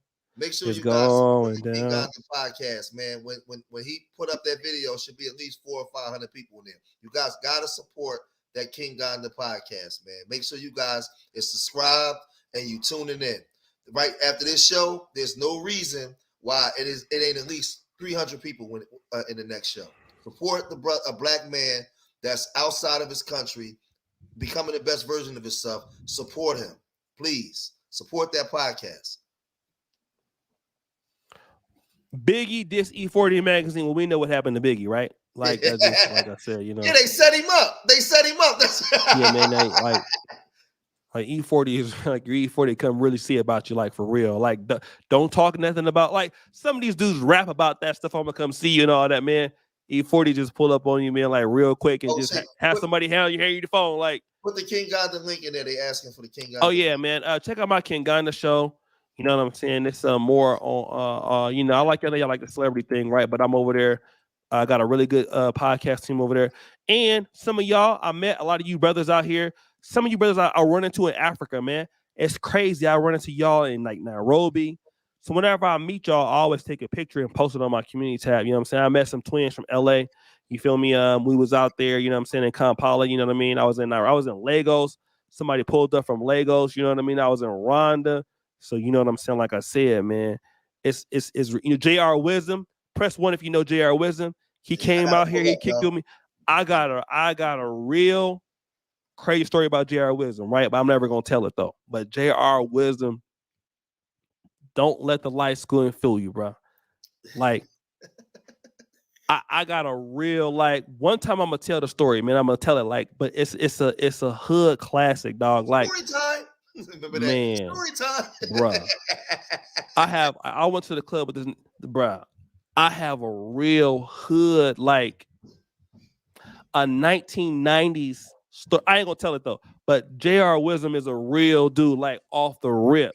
I mean, some YouTubers ain't real, man. JR Wisdom pulled all the way up, man. He really came and kicked it with your boy, man. If you ever want to kick it with somebody, make sure you kick it with JR Wisdom. That dude is crazy. He's only here for 3 days. But man, that last night was crazy, man. That dude is hella fun to hang out with, bro. He had me. I ain't gonna lie, I was high. I don't even smoke weed. My son losing his mind. I gotta break out, y'all. I was high as shit. I was high. I'm gonna tell you the whole story one day. Yeah. I was high that day. But what had happened was, we're gonna talk about it later though. But yeah, I'm gonna call you and tell you about it. But we had a good time, man. And they had put some weed in the shisha. I didn't know they was doing that. Because I'm a Christian, but I don't even smoke weed, and I was just anyway. That's another story. But we had a good time that night, though. I ain't gonna lie. It was y'all not gonna believe the story, but I'm gonna tell it one day. So if y'all come out here and do some dumb shit one day, I'm gonna tell it. I'm gonna tell somebody. So just know, if you come out here and do something in front of me, and if it's I'm gonna tell. Just letting you know. So don't come out here because I got cameras. But no, shout out to the brother, man. They had me high, brother. It wasn't my fault. But any last words, brother LAR? No, fam, that's hilarious. Yeah, man, it was a classic. That this dude. Yeah, man, this dude came out here, bro. All right, y'all. Look, man, I'm about to go. LAR, I'm gonna call you in about an hour, brother. thinks, no, I ain't gonna tell on you, Jay Shine. I ain't gonna tell on you because you ain't gonna do nothing that ridiculous. But what this nigga did, it was crazy. He did some stuff, man, that was just so out of bounds. Like it was just no snitching, probably. Yeah, I'm not gonna snitch, man, but I'm just gonna snitch on myself. I didn't even know they could give you weed in a club in Africa. I didn't know, like, I had no idea that they had that kind of stuff out here. And I was like, they got weed. I'm like, they got weed. I was like, man, what you mean you got weed? I was like, nigga, I reached in my pocket and paid. What you talking about? I was, listen, I didn't know where I was at. I'm still high right now, and it's 4 weeks ago. You still high? Yeah, but I'm trying to get you to come out here so I can tell on you. I'm gonna be coming. Don't know.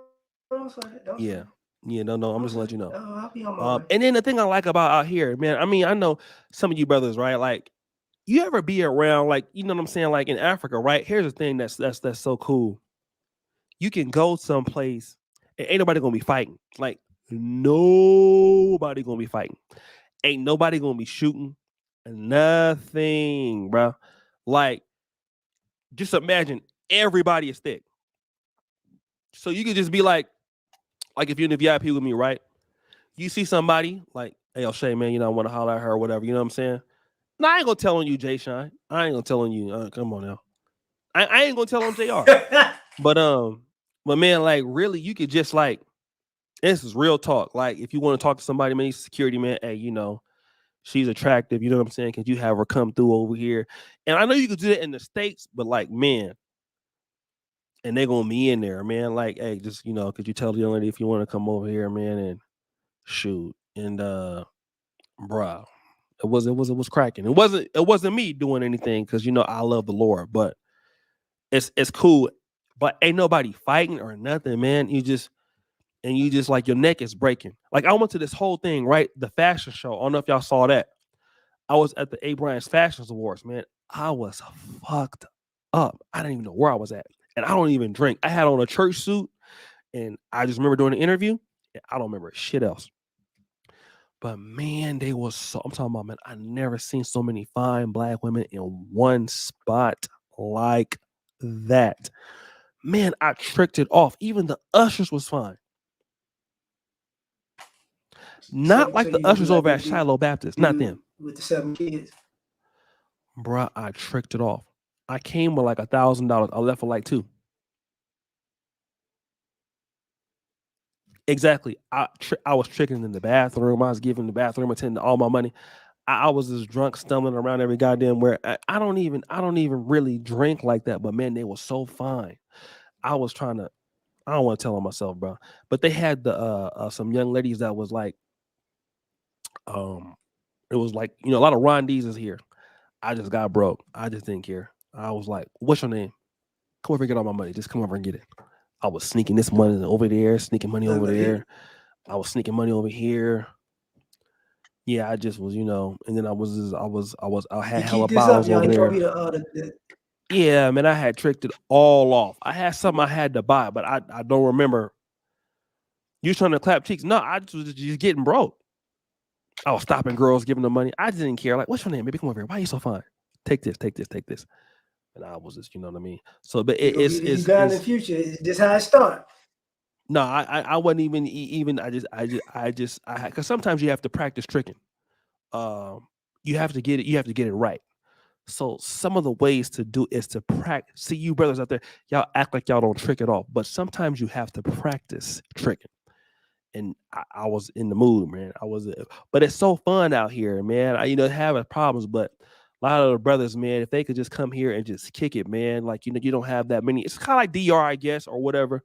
But man, the continent is so lit, man. I'm talking about, bruh, it is hella fun. You ain't coming back. Dog. You there for good. Now. Man, I'll be feeding cats and all kind of stuff, bro. I'll just be like, what you doing, cat? And the cats be running into my house and stuff. I'll be feeding them. I'll be kicking them out. They'll be running from me and stuff. So it be having a good time, man. You know, it's cool. But you brothers need to come out here, man. If you ever can come, but don't call me. But if you ever come to Africa, it is fun as shit. I'm talking about hella fun. Hennessy shots for the low. Yeah. Yeah. We never check on unworthy renegades. Listen, I was that night. So, anyways, guys, appreciate you, brother. Any last words, brother LAR? No, man. Y'all have a great one. All right, brother. I'm gonna hit you up in about an hour. Peace.